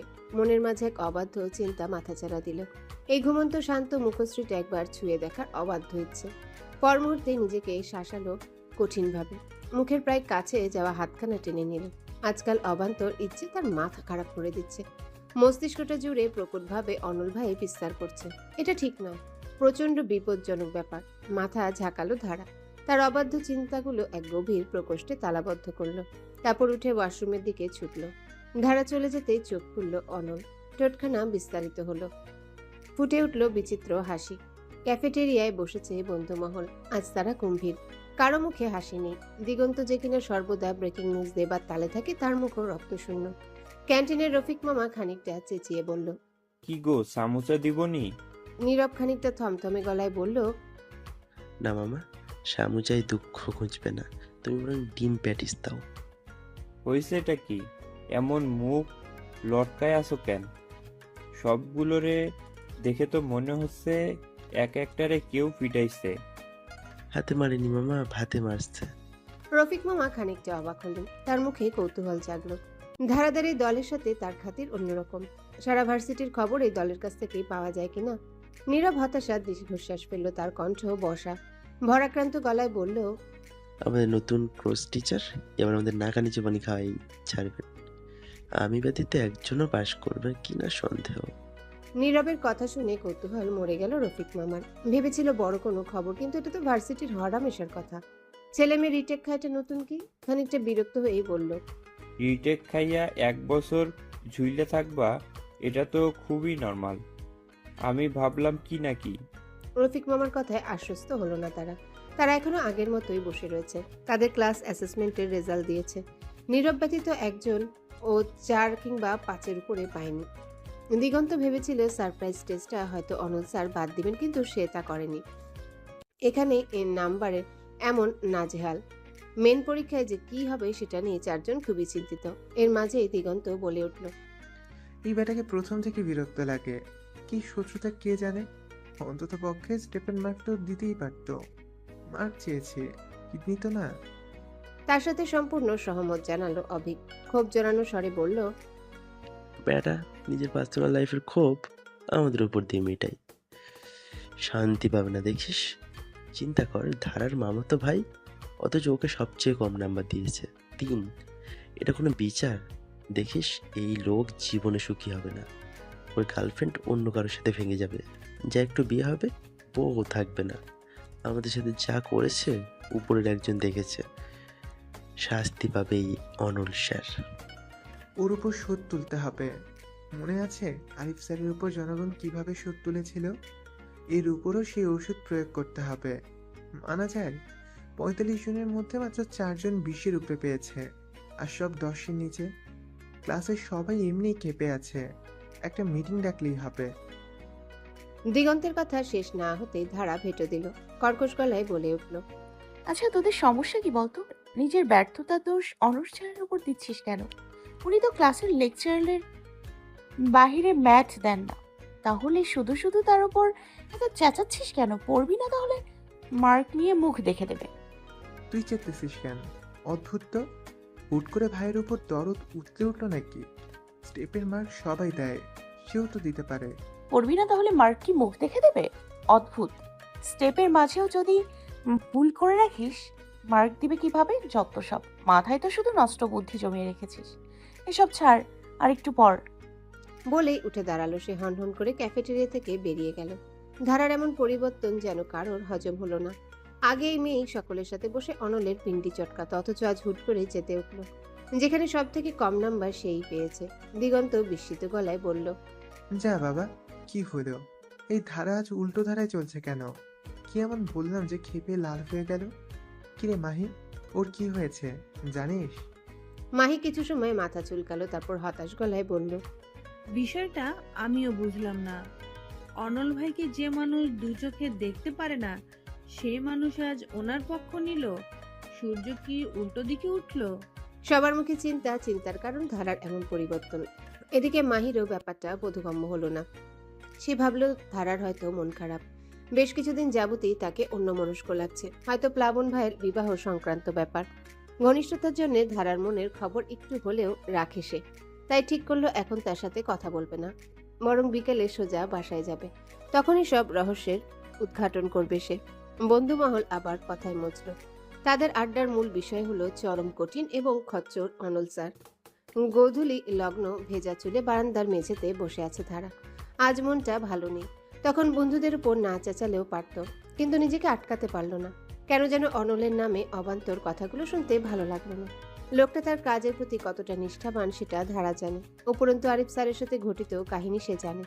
বেচারা স্যার শেষ অবধি ভার্সিটি ছাড়তে বাধ্য হন। সে চায় না অনল ভাইয়ের সাথে এমন কিছু হোক। এই চাকরিটা তার স্বপ্নের চাকরি। এতকাল বহু কাঠখড় পুড়িয়েছে এই চাকরিটার জন্য। আগে হলে হয়তো সে উদাসীন থাকতে পারত, কিন্তু এখন উদাসীন থাকাটা তার দ্বারা সম্ভব নয়। অনল ভাই মানুষটার কোনো ক্ষতি হোক সে চায় না। হুট করে নিবৃত্ত ও মস্তিষ্ক অবুঝ মনটিকে প্রশ্ন করে বসল, কেন তার এত পরিবর্তন? কেন সর্বদা অনল নামক মানুষটাকে নিয়ে সে চিন্তিত? মস্তিষ্কের প্রশ্নে থমকে গেল হৃদয়, তারপর উত্তর দিল, শুধু কি তাই? চুলগুলো টেনে ধরল ধারা। মন এবং মস্তিষ্কে রেশারেশিতে ক্লান্ত হয়ে পড়েছে সে। মানুষটার প্রতি তার এক অদ্ভুত মায়া কাজ করে। এ যেন সম্মোহনী কালো জাদু। চোখ জোড়া নির্লজ্জের মতো তাকিয়ে থাকে। হৃদয়ের অন্তঃস্থলে তার জন্য এক শূন্যতা কাজ করে। সবকিছু যেন প্রহেলিকা, বিশাল অদ্ভুত প্রহেলিকা। এই চিন্তার ঢেউয়ে ছেদ ঘটায় বড় মা। তীব্র স্বরে চেঁচিয়ে বলেন, ধারা, মাহি এসেছে। মাহির নাম শুনতেই সকল চিন্তারা ভো দৌড় দেয়। মাহি এই বাড়িতে খুব একটা আসে না, কিন্তু আজ বিনা নোটিশে তার আগমনে ধারা খুশিতে গদগদ হবার বদলে চরম উদ্বিগ্ন হয়ে উঠল। চটজলদি উঠে দাঁড়ালো সে, ছুটে গেল বসার ঘরে। মাহি তখন বড় মার সাথেই গল্প করছে। ধারাকে দেখেই সুভাষিনী বলল, যা, মাহিকে নিয়ে ভেতরে যা, আমি নাস্তা নিয়ে আসছি। ধারা পড়ল মহা বিপকে। সে মাহিকে নিজের আগের ঘরে নিয়ে যেতে পারবে না, কারণ সেখানে যমজেরা দরজাটকে কিছু গোপন কাজ করছে। আর অনলের ঘরে নিয়ে যেতে পারছে না। ধারাকে ভূতের ন্যায় দাঁড়িয়ে থাকতে দেখে সুভাষিনী আবারও বলল, কি রে, নিয়ে যাও ওকে। এশারা ঘর আটকে রেখেছে। এরশাদের ঘরে কেন যাবি? অদ্ভুত তো, তোর আর অনলের ঘরে নিয়ে যা। ধারা কিছু বলার পূর্বে মাহি বিস্মিত কণ্ঠে প্রশ্ন করে বসল, অনল ভাইয়ের রুমে ধারা থাকে? ওমা, স্বামীর ঘরে স্ত্রী থাকবে এটাই তো স্বাভাবিক। ওমা, স্বামীর ঘরে স্ত্রী থাকবে এটাই তো স্বাভাবিক। স্বামী স্ত্রী কি আলাদা রুমে থাকে? সুভাষিনীর হাস্যোজ্জ্বল মুখে বলা কথাটা মস্তিষ্কের স্নায়ুকোষে পৌঁছাতে সময় নিল মাহির। সে উদ্ভ্রান্তের মতো কিছু সময় তাকিয়ে রইল। নিউরনগুলো রেশারেশি করছে একটা শব্দে, স্বামী স্ত্রী। তার বিস্মিত নজর পড়ল ধারার উপর। ধারা ঠোঁট কামড়ে দাঁড়িয়ে আছে, কপালে তার ঘাম জমছে, মুখশ্রীতে ক্ষীণ আতঙ্ক, হাটে হাড়ি ভাঙা। অস্পষ্ট দলা পাকানো স্বরে বলল, স্বামী স্ত্রী মানে? ধারা উত্তর খুঁজছে কিন্তু পাচ্ছে না। মস্তিষ্কটা হুট করে উইন্ডোজ কম্পিউটারের মতো শাটডাউন দিয়েছে।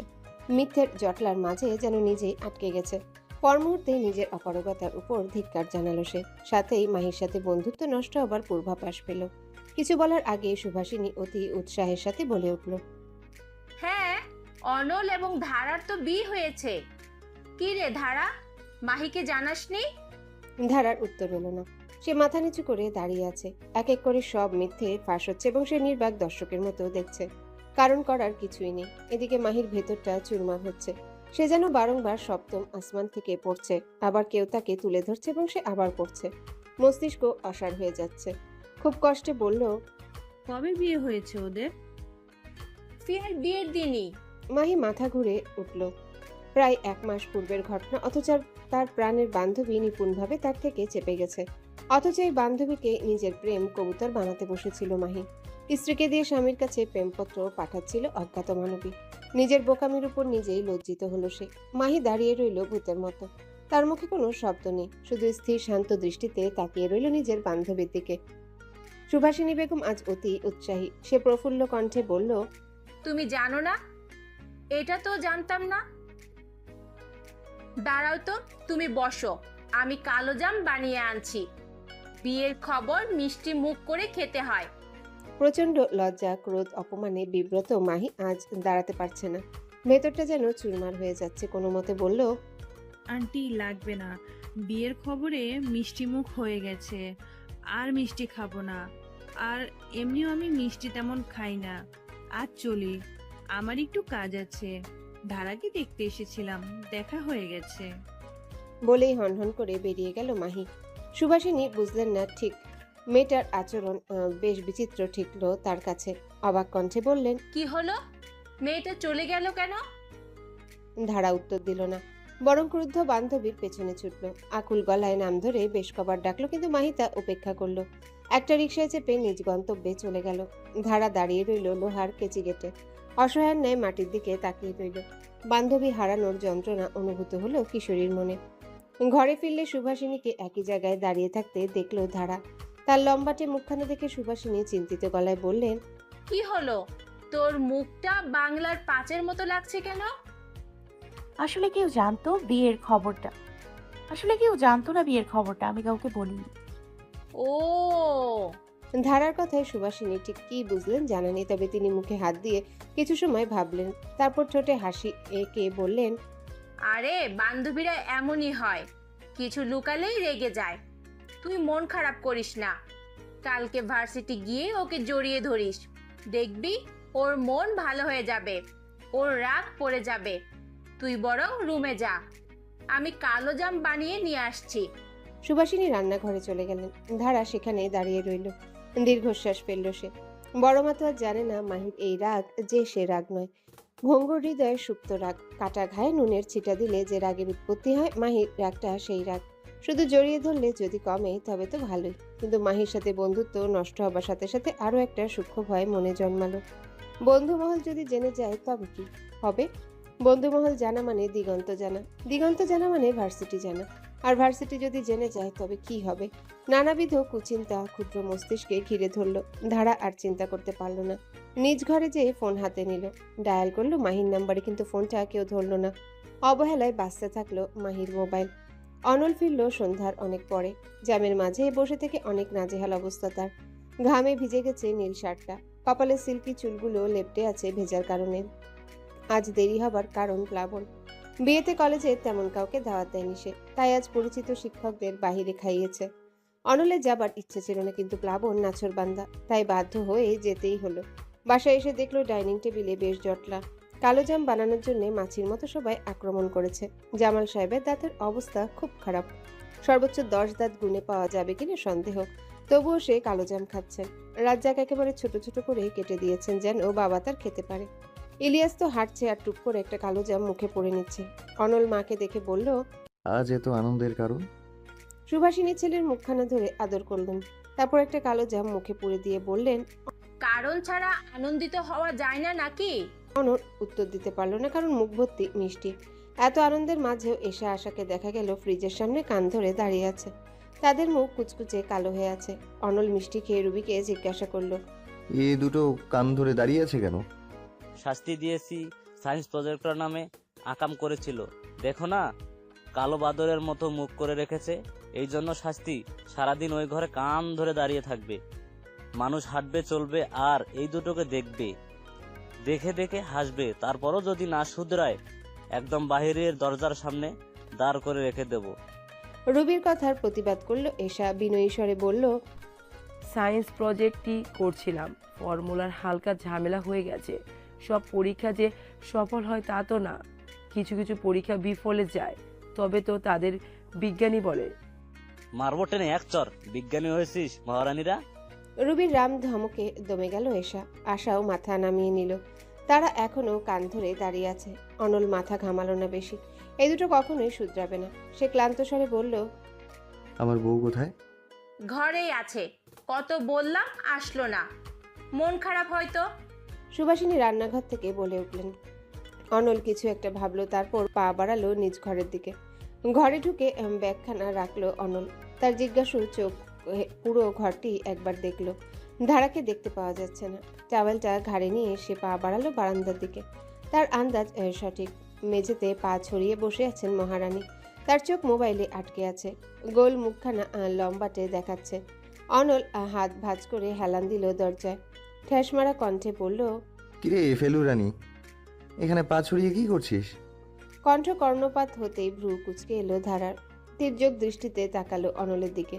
ক্ষিপ্ত কণ্ঠে বলল, ফেলু রানী বলছো কেন? 30-এ 3 পেয়েছিস, আর কি বলবো? 100 মার্কে তো পাবি 10। ফেল করারও পর্যায়ে থাকে, তো সেটাও নেই।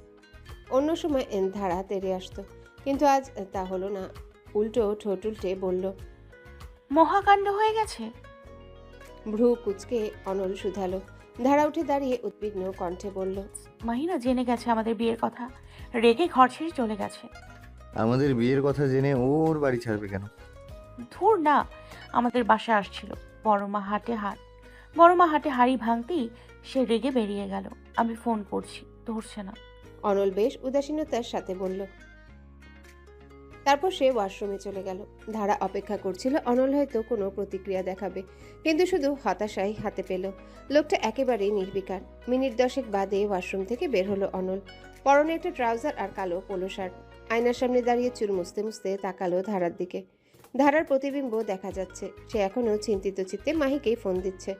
অনল মুখ গোল করে দীর্ঘশ্বাস পেল। তারপর টেবিলে বসতে বসতে বলল, পড়তে বস ফেলুরানি, আর 1 মাস আছে। আমি চাই না মানুষ আমাকে ফেলুর বর বলুক। ধারা তার কথা সম্পূর্ণ উপেক্ষা করে বলল, আচ্ছা তোমার কি মনে হয় মাহিকে আমার উপরে খুব রেগে আছে? ওর ইচ্ছে হয়েছে, রাগ করেছে। তুই এখন যেটা করতে পারিস সেটা হলো ক্যালকুলাস বইটা নিয়ে চ্যাপ্টার 1 থেকে শুরু করে 3 পর্যন্ত ম্যাথগুলোর সমাধান। ধারা অনলের মুখোমুখি বসলো। চিন্তিত ব্যগ্র কণ্ঠে বলল, অনল ভাই, আমার চিন্তা হচ্ছে। কেন বলতো, কিসের এত চিন্তা?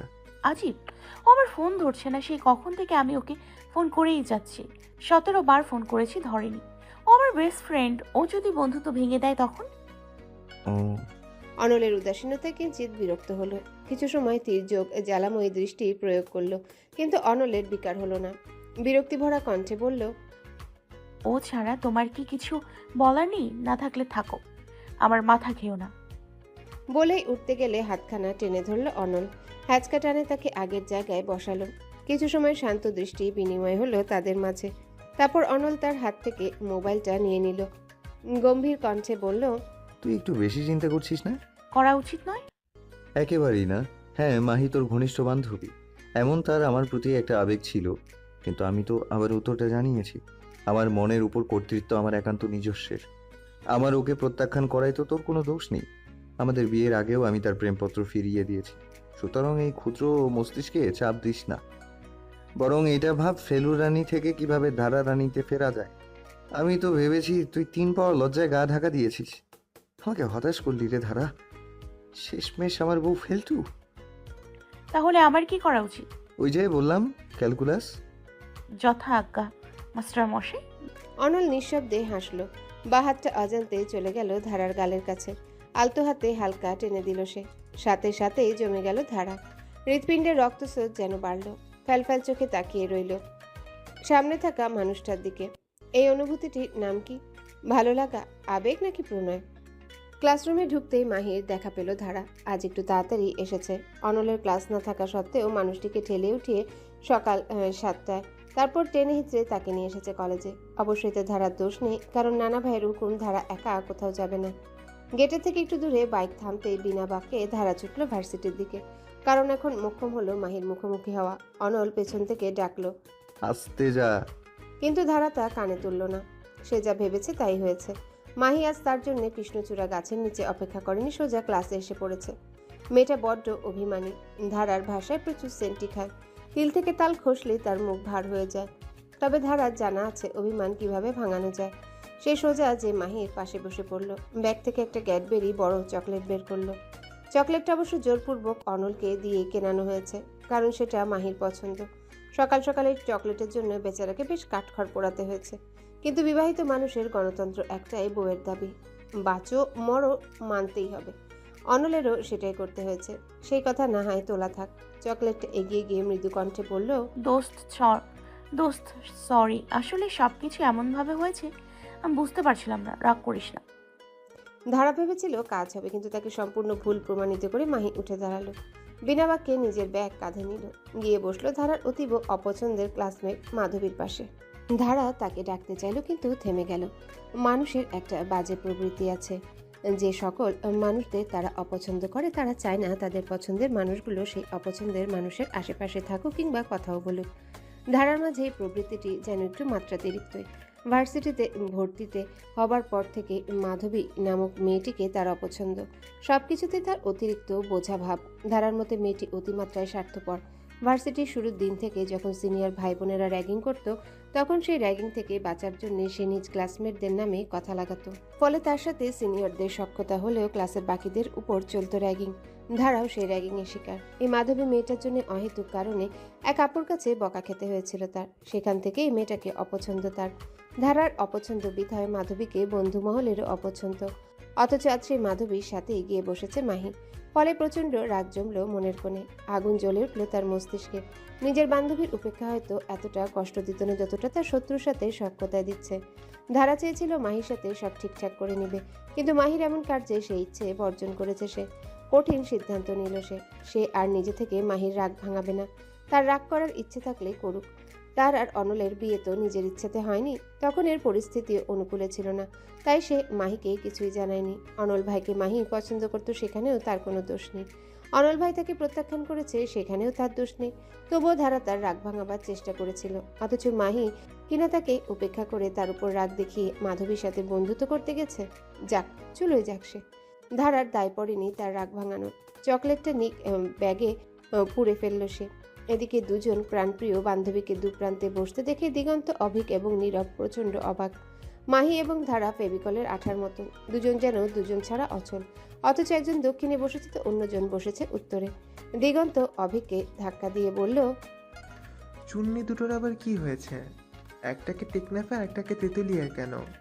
কলিযুগে চলছে রে, কলিযুগ চলছে রে, কিছুই বোঝা যাচ্ছে না। নয়তো দেখ, মাহিয়ার ধারের মাঝেও ঝামেলা হলো। গুরুতর কিছুই হয়েছে, নয়তো মাধবীর পাশে মাহির বসার কথা না। এদিকে ধারাও দেখ, রেগে লাল হয়ে আছে। ও তো কথাও বলছে না, খোঁজ তো নিতেই হবে। অভিক সহমত জানালো। নীরব চুপ করে রইল, শুধু চোখ ছোট ছোট করে মাহি এবং ধারাকে দেখল। দুজনের মাঝে একটা থমথমে আবহাওয়া। একজন আরেকজনের দিকে তাকাচ্ছেও না, কথা তো দূরে থাক। তবে কি ফাটল ধরল বন্ধু মহলে? স্কুল কলেজের বন্ধুত্বগুলো অন্যরকম হয়। তখন মানুষের মনটা থাকে ছোট, সেখানে নিজের স্বার্থ ততটা থাকে না। কিন্তু ভার্সিটির বন্ধুত্ব অন্যরকম। এই জীবনে নিজেদের ভবিষ্যৎ গড়ে মানুষ স্বার্থ উচ্চাকাঙ্ক্ষার মাঝেও কিছু কিছু মানুষের একটা দল তৈরি হয়, যারা সারাদিনই একসাথে কাটায়। এই সারাদিন একসাথে থাকলেও সিজি, নোট, নাম্বার, অ্যাসাইনমেন্ট, প্রেম সব মিলে বন্ধুত্বে ফাটল ধরে। এমন কত গ্রুপ আছে যা ফার্স্ট ইয়ারে তৈরি হলেও ফোর্থ ইয়ার আসতে আসতে ভেঙে গুড়িয়ে গেছে। মনোমালিন্য, ঝগড়া, অভিমান, রাগ, ক্ষোভ, বন্ধুত্বের মিষ্টি এই সম্পর্কটিকে করে তোলে তিক্ত। তারপর ভার্সিটি শেষ হয়। এক একজন এক এক পথে, নিজেদের জীবন নিয়েই ব্যস্ত। ফিরে থাকার সময়টাও হয় না। অবহেলায় পড়ে থাকে ক্যাফেটেরিয়ায় কাটানো সময়, আড্ডা, গান এবং চায়ের কাপ। নীরব দীর্ঘশ্বাস ফেলল। ইট পাথরের এই ঢাকায় সে একা। আত্মীয়রা থাকে সুদূর পঞ্চগড়। এই বন্ধু মহলটি তার পরিবার। সে চায় না এই সুখময় জায়গাটা নষ্ট হোক। সে চায় না এই 5 জনের মাঝে কোনো ফাটল ধরুক। রাগ, ক্ষোভ তো থাকবে, কিন্তু দিন শেষে না হয় এই বন্ধুত্বের মিষ্টতা নিয়ে তার সমাধান হোক। ক্লাস শেষ হলো। একে একে 4টা ক্লাস। মাঝে ব্রেক থাকলেও মাহি এবং ধারার মাঝে কোনো পরিবর্তন হলো না। ক্লাস শেষ হওয়ার পর বন্ধুমহল অপেক্ষা করছিল ধারা এবং মাহি হয়তো কথা বলবে, কিন্তু তাদের ভুল প্রমাণিত করলো তারা। মাহি হনহন করে বেরিয়ে গেল। ধারাও ব্যাগ গুছালো। সে পাত্তা দিল না মাহির উদাসীনতার। যেন মাহির অভিমানে তার যায় আসে না। দিগন্ত বলল, তোরা ধারার সাথে কথা বল, আমি মাহিকে দেখছি। বলেই পিছু নিল মাহির। এদিকে অভিক আর নীরব মুখোমুখি হলো ধারার। ভনিতা ছাড়াই অভিক প্রশ্নে ছুড়ল। কি হয়েছে তোর আর মাহির মাঝে? আকস্মিক প্রশ্নে খানিকটা চমকে উঠল ধারা। উত্তরটা গলায় আটকে থাকলেও বলতে পারল না। শান্ত কণ্ঠে বলল, কিছু না, ওর রাগ করতে ইচ্ছে হয়েছে। বলেই ক্লাস থেকে বেরিয়ে গেল ধারা। অভিক এবং নীরব তাকিয়ে রইল তার যাওয়ার পথে। অনেক কষ্টে দৌড়ে এসে মাহিকে থামালো দিগন্ত। হাঁপাতে হাঁপাতে বলল, এত জোরে হাঁটছিস কেন? ট্রেন ধরবি নাকি? কখন থেকে ডাকছি, শুনিস না নাকি? মাহি সত্যি শুনেনি। নিজ মনে হাঁটছিল সে। কালকের পর থেকে মস্তিষ্ক যেন অচল হয়ে গেছে। মন এবং মস্তিষ্কের রেশারেশিতে ক্লান্ত হয়ে আছে। নিজের ঘনিষ্ঠ বান্ধবীর উপর প্রবল ক্ষোভ জন্মেছে। সেই সাথে নিজের কাজেও লজ্জা লাগছে। সেদিন যদি ধারা সত্যিটা বলে দিত, তবে নির্লজ্জের মতো অনলের কাছে প্রেম নিবেদন করত না।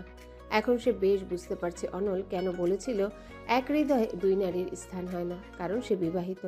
ধারার সাথে কিছুতেই স্বাভাবিক হতে পারছে না সে। ফলে আজ মাধবীর পাশে বসেছে। অবশ্য অন্য জায়গায় জায়গা ছিল না, কারণ ধারার পাশে বসবে না। দিগন্তকে এমন পথ আটকাতে দেখে কিছুটা চমকে গেল সে। অবাক কণ্ঠে বলল, আমাকে ডাকছিলি কেন? কোথায় যাচ্ছিস? বাসায়। আর কোথায় যাব? তোরা ধারার মধ্যে কি হয়েছে? ফেভিকলের জোড়া ভাঙলো কেন? দিগন্তের প্রশ্নে খানিকটা বিরক্ত হলো মাহি। এই ছেলের এত কেন মাথা ব্যথা বুঝে না। বিরক্তি ভরা স্বরে বলল, কেন? ব্রেকিং নিউজ বানাবি? 10 হাত দূরে যা তুই। আমাদের ব্যাপার আমরা বুঝে নিব। নিজের বান্ধবীর উপর রাগও করতে পারবো না নাকি?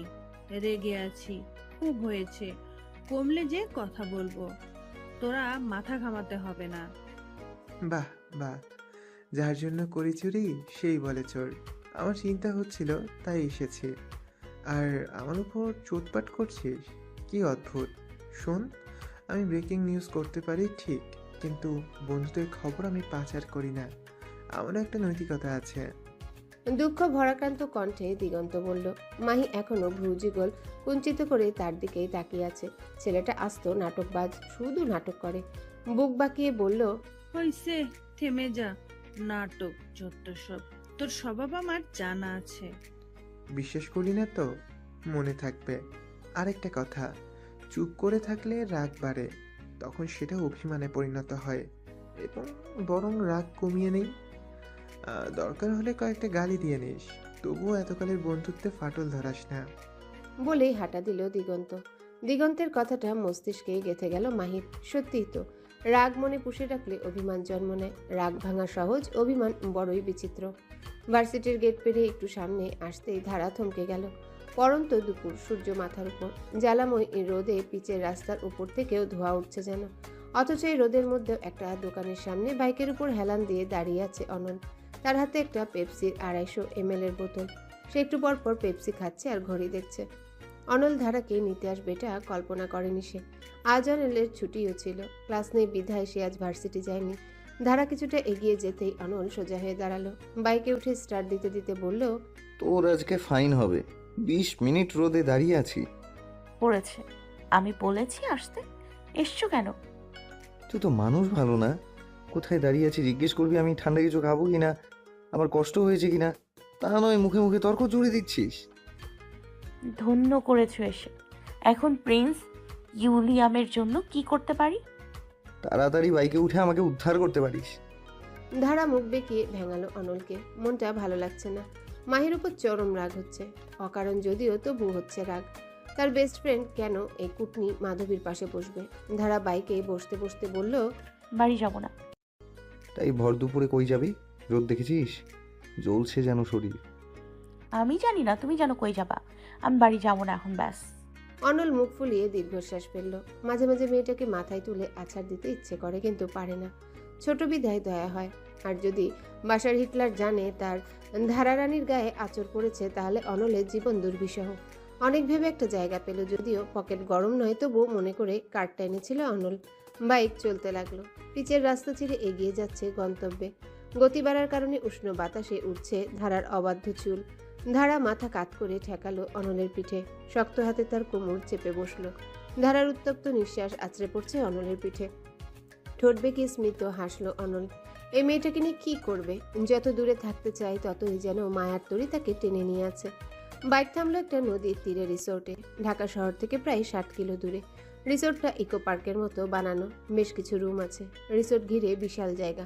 পাশ দিয়ে চিকন নদী। ভার্সিটিতে পড়ার সময় একবার পিকনিক করতে এসেছিল অনলেরা। নদীর পাড়ে বসে সূর্যাস্ত দেখতে বড় সুন্দর লাগে। ঘরের বাইরে ধারার তেমন কখনো যাওয়া হয় না। অনলের ছোট ফুপুর বাড়ি কিশোরগঞ্জ। অনুষ্ঠান ব্যতীত সেখানেও যাওয়া হয় না। যেহেতু জেদ ধরেছে সে বাড়ি যাবে না, সেহেতু জোর করে লাভ নেই। উপরন্তু যদি বাড়িতে বলা হয় ধারা ঘুরতে চেয়েছে আর অনল তাকে নিয়ে যায়নি, তবে সেদিন অনলকে ঘরে ঢোকায় বন্ধ করে দিবেন জামাল সাহেব। একটা রুম ভাড়া করলো অনল। চাবি নিয়েই বলল, চল ফ্রেশ হবি। ধারা ঠোঁট চওড়া করে হাসলো। সবুজে আবৃত রিসোর্টে এসে মাহির কথা ভুলেই গেল সে।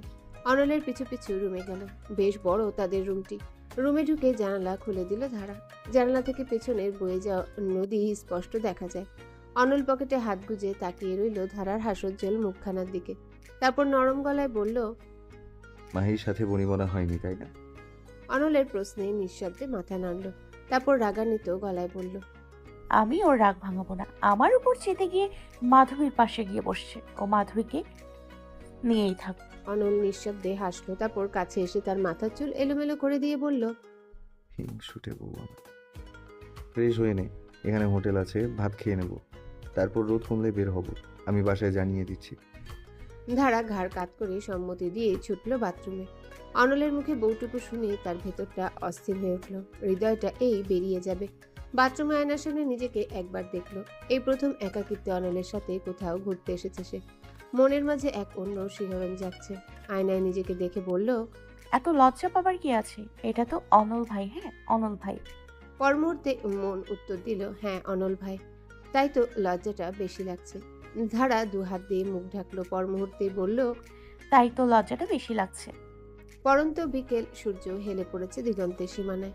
গোলাকার কমলা সূর্যটিকে নদীর পানিতে আরো বড় লাগছে। সোনালী আলোতে চিকচিক করছে নদীর স্বচ্ছ পানি। মৃদু বাতাস বইছে। ধারা চুপ খোলা। হাঁটু গেড়ে সে এবং অনল বসে আছে নদীর পাড়ে। একপাশে বন্ধুদের একটা দল গান গাচ্ছে। প্রথমত আমি তোমাকে চাই, দ্বিতীয়ত আমি তোমাকেই চাই, নিঝুম অন্ধকারে আমি তোমাকে চাই। চোখ বুজে গান শুনছিল অনল।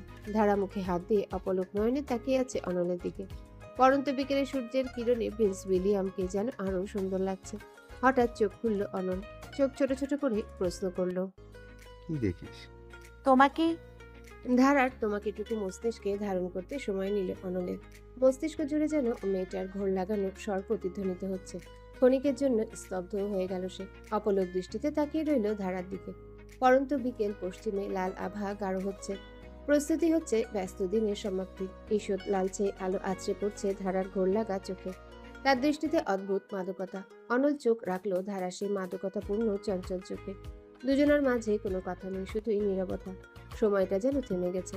আশেপাশের কোলাহল যেন তাদের ছুতে পারছে না। অনল অনুভব করলো তার হৃদস্পন্দন বাড়ছে। একবার ইচ্ছে করলো প্রশ্ন করতে, কেন? কিন্তু প্রশ্নটা করা হলো না। সূর্য অস্ত যাচ্ছে।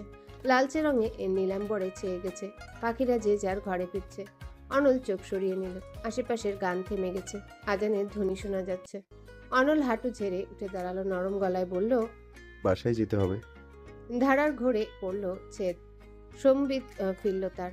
উপলব্ধি করলো এত সময় নির্লজ্জের মতো শুধু অনলকেই দেখেছে সে। তার থেকেও বেশি লজ্জা পেল যখন স্মরণ হলো একটু আগের বলা কথাটা। সে অকপটে অনলকে লোলুপ দৃষ্টিতে দেখার কথাটা স্বীকার করে নিয়েছে। না জানি অনল ভাই কি ভাবছে, কি চলছে তার মনে। সে কি রাগ করেছে নাকি লজ্জা পেয়েছে নাকি বিরক্ত হয়েছে।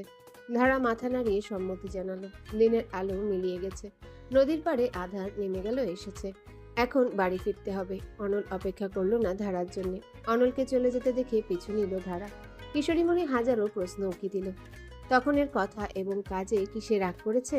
কেন করেছে রাগ? নিজের স্বামীকে দেখাতে খারাপ না, আর যদি রাগ না করে থাকে তবে এমন এড়িয়ে যাচ্ছে কেন? উত্তর পেল না ধারা। সারাটা রাস্তা কোনো কথা হলো না তাদের মাঝে। ধারাও কোনো রকম কথা বলেনি, অনলও নয়। শুধু বাইকে উঠতে উঠতে বলেছিল, সাবধানে বসিস, আমি একটু জোরে চালাবো। এতটুকুই তাদের মাঝে কথা হয়েছে। এক অস্বস্তিকর পরিবেশ তৈরি হলো। ধারা বুঝলো না অনলের আচরণের কারণ। হয়তো অনল নিজেও জানে না এই কারণ। অন্য চারটি সম্পর্কের মতো তাদের সম্পর্কটা স্বাভাবিক নয়। এক অদ্ভুত জড়তা দুজনের মনেই উকি দিচ্ছে। অনলের মনে হচ্ছে তাদের দুজনের মাঝে একটা কাচের দেওয়াল আছে, যা ভেদ করাটা তার একার পক্ষে সম্ভব নয়। সে ধারাকে আঘাত করতে চায় না, নিজেও আঘাত পেতে চায় না, তাই দ্বিধাবোধ হয়।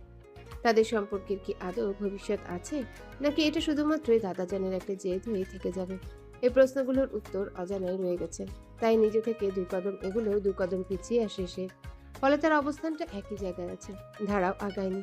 ফলে সম্পর্কটা এখনো 1 মাস পূর্বের মতোই আছে। বাসায় পৌঁছলো রাত 9টার দিকে। ধারা বিনা বাক্যে ভেতরে চলে গেল। মনে থেকে গেল তার ক্ষুদ্র মস্তিষ্কের উৎপন্ন প্রশ্ন। বাসায় প্রবেশ করতে আসা এবং এসা ছুটে এলো অভিযোগের পুটলি নিয়ে।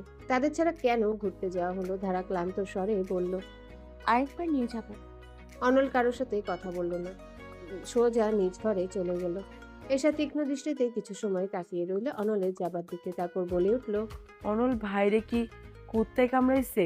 মুখটা এমন ছাগলের 3 নম্বর বাচ্চার মতো করে রাখছে কেন? জিজ্ঞেস করে আয়। ধারা ওর চুলটা খানিকটা টেনে কথাটা বলল। এসা বা হাতে মাথা ডলতে ডলতে বলল, বলবা না, বলে দিলেই হয়, ভয় দেখাও কেন? ধারা কিছু বলতে যাবে তার আগেই রুবি দুটোর কান ধরে বলল, মেয়েটা মাত্র বাড়ি এসেছে, এইটুকু শাস্তি দে। আর তোদের পড়া নেই, সারাক্ষণ টই টই কোম্পানির ম্যানেজারি করিস। যা নিজের রুমে পড়তে যা। ধারা যেন হাঁপ ছেড়ে বাঁচল। ব্যাগটা নিয়ে নিজ ঘরে চলে গেল। এশা এবং আশাও বাধ্য হয়ে নিজ ঘরে গেল। মায়ের কান মলায় ফর্সা কান লাল হয়ে গেছে, তবে এশা ক্ষান্ত হলো না। পিসপিসিয়ে বলল, কুছ তো গড়বড় হ্যাঁ গয়া, পাতা লাগাও। অপরদিকে ঘরে প্রবেশ করে অনলকে দেখতে পেল না ধারা। বাথরুম থেকে ঝর্ণার শব্দ পাওয়া যাচ্ছে, তাই আন্দাজ করা কঠিন হলো না মানুষটা কোথায়। ধারা নিজের ব্যাগটা রেখে দিল, গা এলিয়ে দিল বিছানায়। এত লম্বা সময় বাইকে বসে মাজা ধরে এসেছে। মিনিট 20 বাদেই অনল বের হলো টাওয়েল দিয়ে মাথা মুছতে মুছতে। বের হতেই তার চোখ গেল শুভ্র বিছানায় গুটিসুটি মেরে ঘুমন্ত কিশোরীর দিকে। অনলের পা জোড়া এগিয়ে গেল তার কাছে, বসলো কিশোরীর পাশে। ঘোর লাগা চোখে দেখছে কিশোরীকে। একসময় বা হাত দিয়ে কপালে পড়ে থাকা অবাধ্য চুলগুলো সরিয়ে দিল। ধীর গলায় বলল, আমাকে আর পাগল করিস না ধারা, একটা মানুষ বারবার মরতে পারে। কথাটা নিস্তব্ধ ঘরে আটকে রইল ঘুমন্ত কিশোরীর, সেটা শোনা হলো না। ক্যাফেটেরিয়ার বন্ধু মহলের মধ্যে বসে আছে ধারা।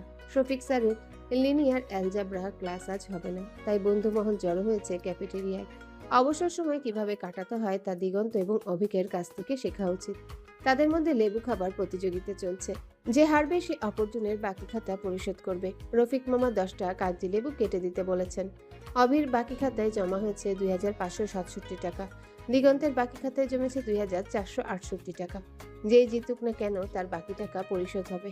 সেই আনন্দে রফিক মামার মুখ চকচক করছে। সেই 10খানা লেবুর টাকা নেবে না, কারণ 200 টাকার বিনিময়ে তার যদি বাকি পরিশোধ হয় সেটাও বা কম কিসে। নীরব অতি উৎসাহিতভাবে তাদের সাপোর্ট করছে, মোবাইল ফোনে ভিডিও করছে, ভার্সিটির গ্রুপে শেয়ার করবে সে। ধারার এদিকে খেয়াল নেই। দুটো দামড়া ছেলে লেবু খাবে, এটা দেখার কি হলো? মাহিটা যদি থাকতো তাহলে আর খারাপ লাগতো না, কিন্তু জনাবা এখনো ক্যাম্পাসেই আসেনি। মাহির সাথে বন্ধুত্বটা আজকের না, সেই ছেলেবেলার। শুধু ধারা এই ভার্সিটিতে ভর্তি হয়েছে বিধায় সেও ভর্তি হয়েছে। দুজন দুজনকে ছাড়া চলতে পারে না। যতই দিগন্ত অভিক নীরব তার ঘনিষ্ঠ বন্ধু হোক না কেন, মাহির সাথে যেন মনের টানটাই আলাদা।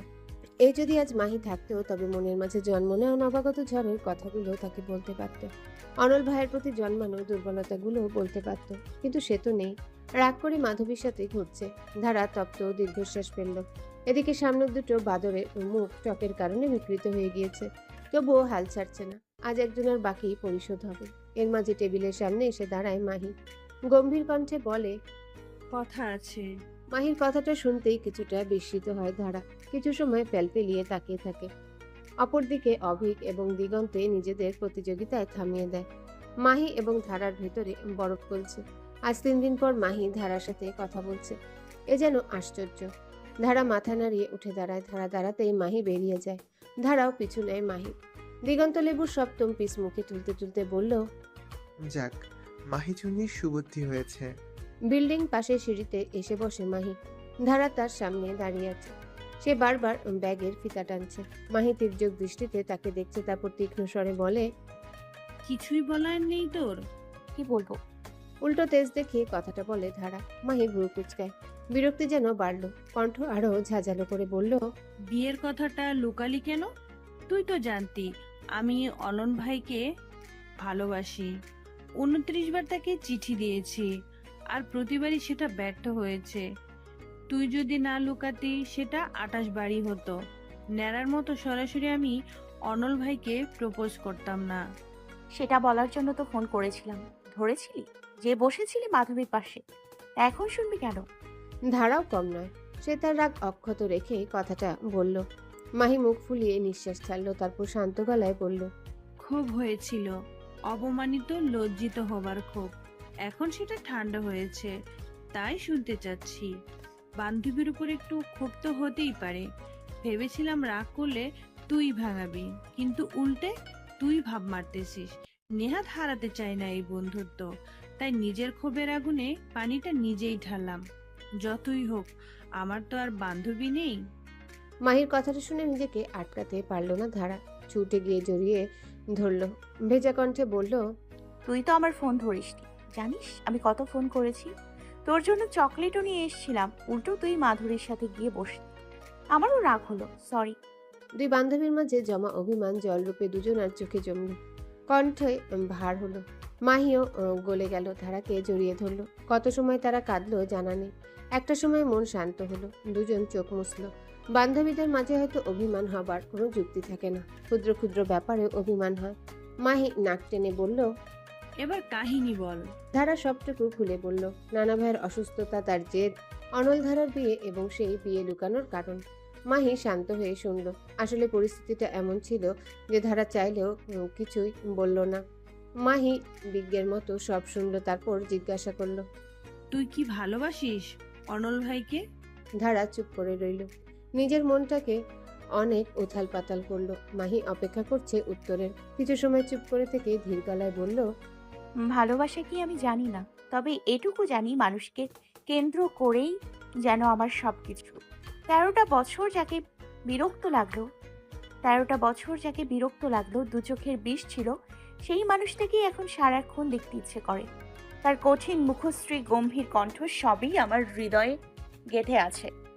আমার অজান্তেই অভিমান হয়। প্রণয় আমার কাছে আজও প্রহেলিকা। আমি জানি না প্রণয় কাকে বলে, তবে এটুকু জানি আমি বাজেভাবে ফেঁসে গেছি। অনল ভাই যেন একটা উত্তপ্ত নেশা। আমি প্রতিনিয়ত শুধু ডুবছি আর ডুবছি। মাহি ঠোঁট চওড়া করে হাসলো, প্রফুল্ল কণ্ঠে বলল, বান্ধবী, তুমি আসলেই ফেসে গেছো। যাক, খুশি হলাম। অবশেষে তোমার রুচি এবং চোখ ভালো হলো। আমি তো ভেবেছি এখনো ওই প্লাবন ভাইতে আটকে আছিস। তা অনল ভাই জানে ব্যাপারটা? না, ওনাকে দেখলেই তো সব ভাষা উড়ে যায়। মাহি কিছু সময় ভাবলো, তারপর বলল, তোর জন্য আমি আমার ব্যর্থ হৃদয়ের জ্বালা ভুলতে রাজি। যা, দিয়ে দিলাম তোকে অনল ভাইকে। কিন্তু কথা হচ্ছে, যেহেতু অনল ভাইও বিয়েতে ভেটু দিয়েছিল, তাই আমার সন্দেহ হচ্ছে সে কি তোকে ভালোবাসে কিনা। তাই আমার মতো ভুল তুই করবি না। আমাদের আগে জানতে হবে অনল ভাইয়ের মনের স্থান নেওয়ার সেই নারীটিকে। কিভাবে জানবো?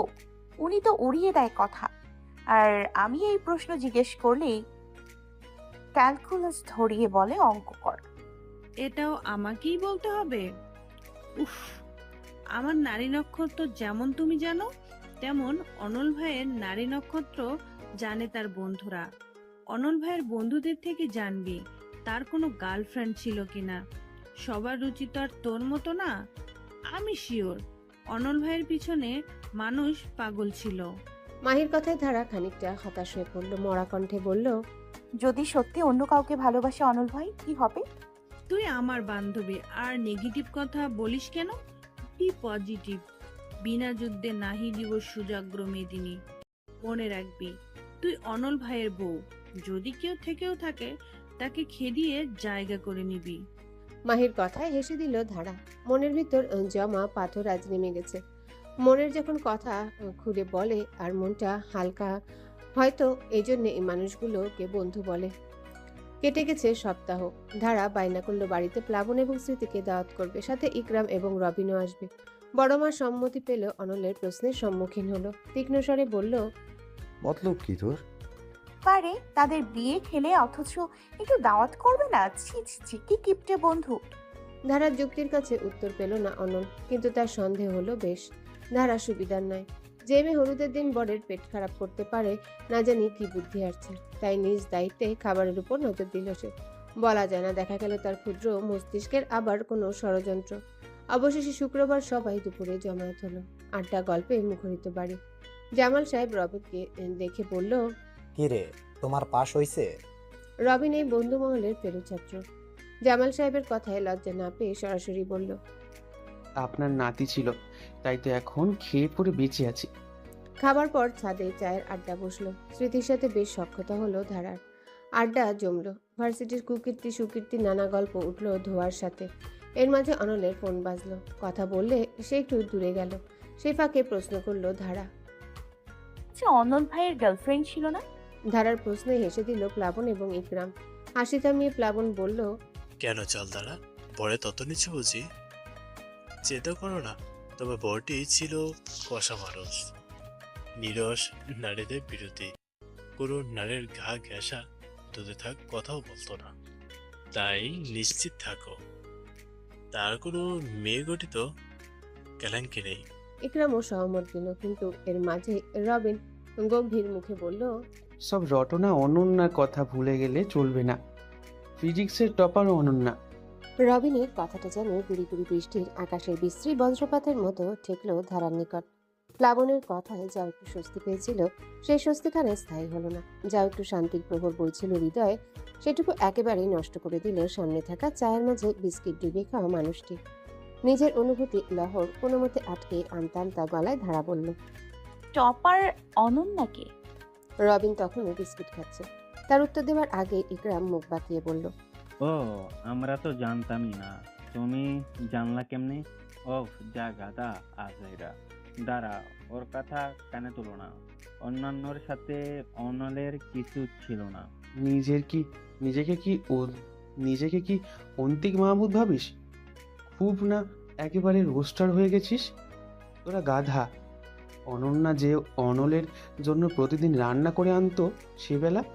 শোনো ধারা, তোমার কষা বড় আর টপার অনন্যার কঠিন সিন ছিল। এখন এদের কথা যদি বিশ্বাস করে আমাকে অবিশ্বাস করো, সেটা তোমার ব্যাপার।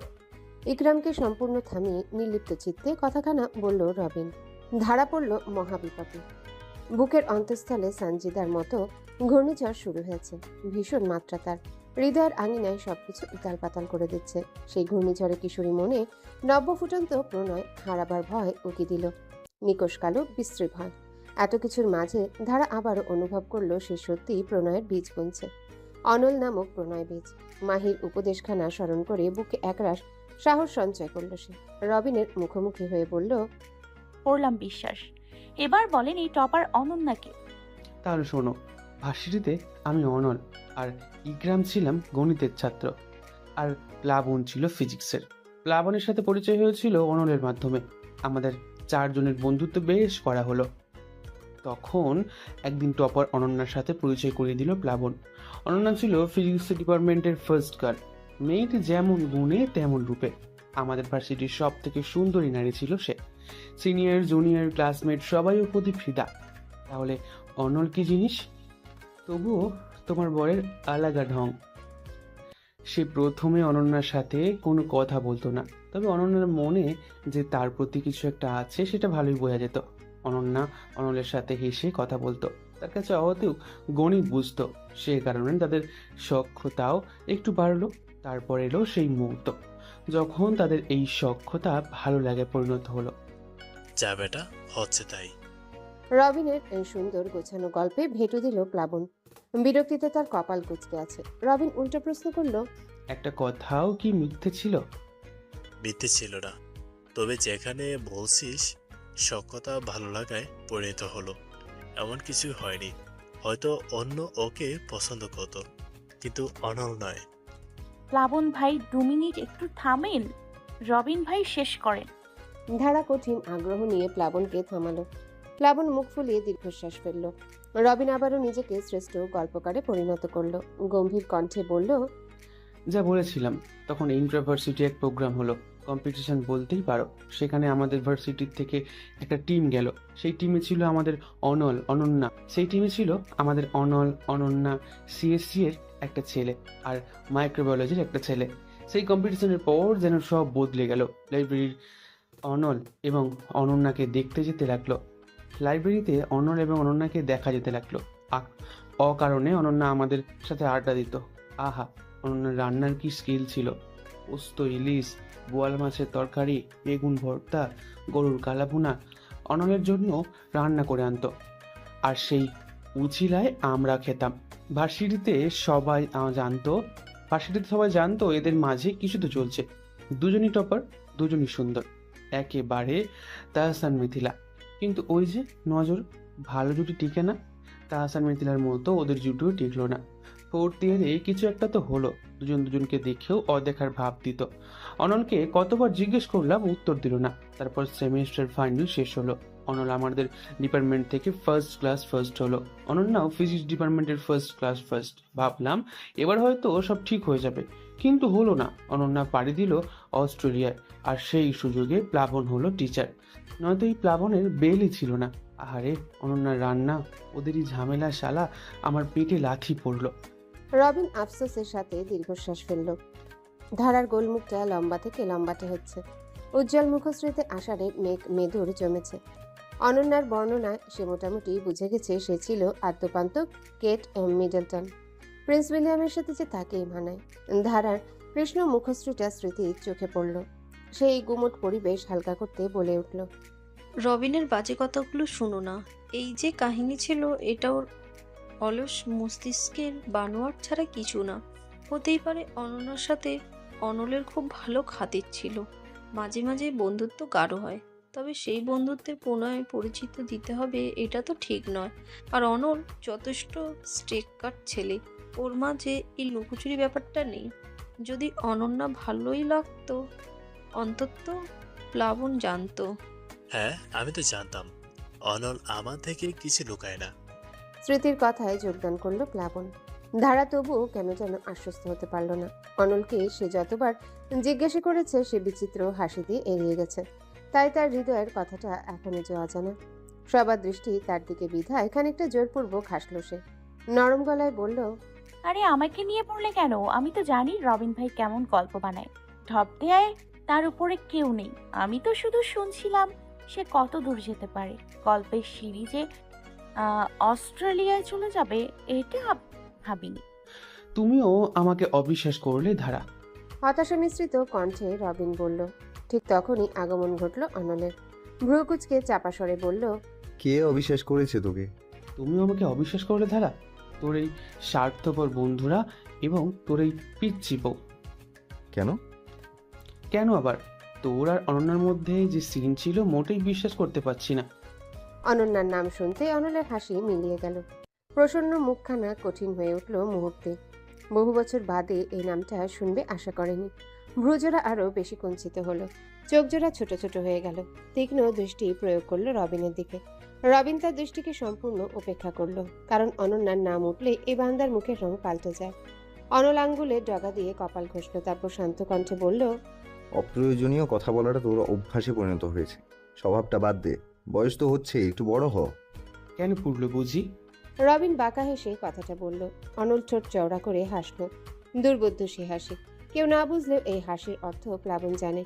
অনলের এই হাসির অর্থ বেশি বকিস না, মার একটাও মাটিতে পড়বে না। অনল ধারার পাশে বসলো, একটা ক্লিপ এগিয়ে দিয়ে বলল, শোন ধারা, কিছু মানুষের সব কথা বিশ্বাস্য, কিছু মানুষের অর্ধেক। আর রবিন প্রজাতির সব কথাই অবিশ্বাস্য। যা বলে এক কান দিয়ে শুনবি, আরেক কান থেকে বের করে দিবি।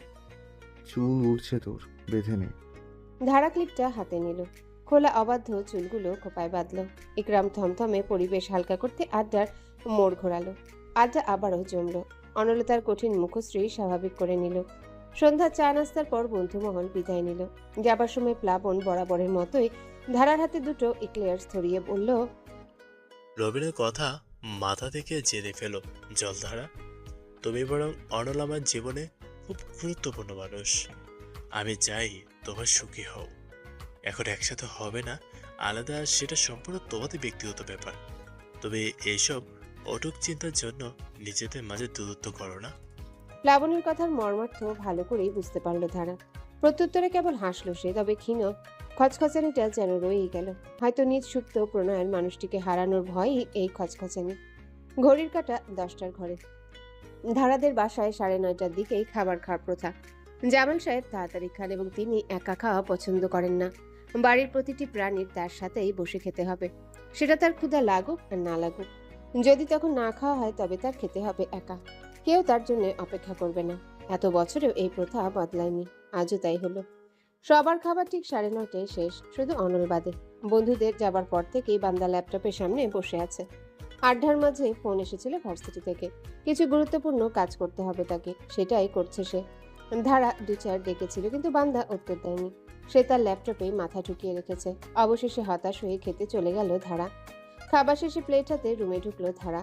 বড় মা ছেলের চিন্তায় দিশেহারা, তাই ধারার হাতেই খাবার পাঠিয়েছে। ধারাও মানা করতে পারল না, কারণ তারও চিন্তা হয় লোকটার জন্য। রুমে প্রবেশ করতেই দেখা গেল অনল তখনও তার কাজে ব্যস্ত। ধারা কিঞ্চিত বিরক্ত হলো, তীক্ষ্ণ কণ্ঠে বলল, ল্যাপটপটি যদি মুখ থাকতো তবে সে মানবাধিকার মামলা করত তোমার নামে। সেই কখন থেকে এর উপর অত্যাচার চালাচ্ছ, এবার ক্ষান্ত দাও। কালকে এই ফাইল অফিসে জমা দিতে হবে। হেড স্যারের ফোন ছিল, মিটিং আছে।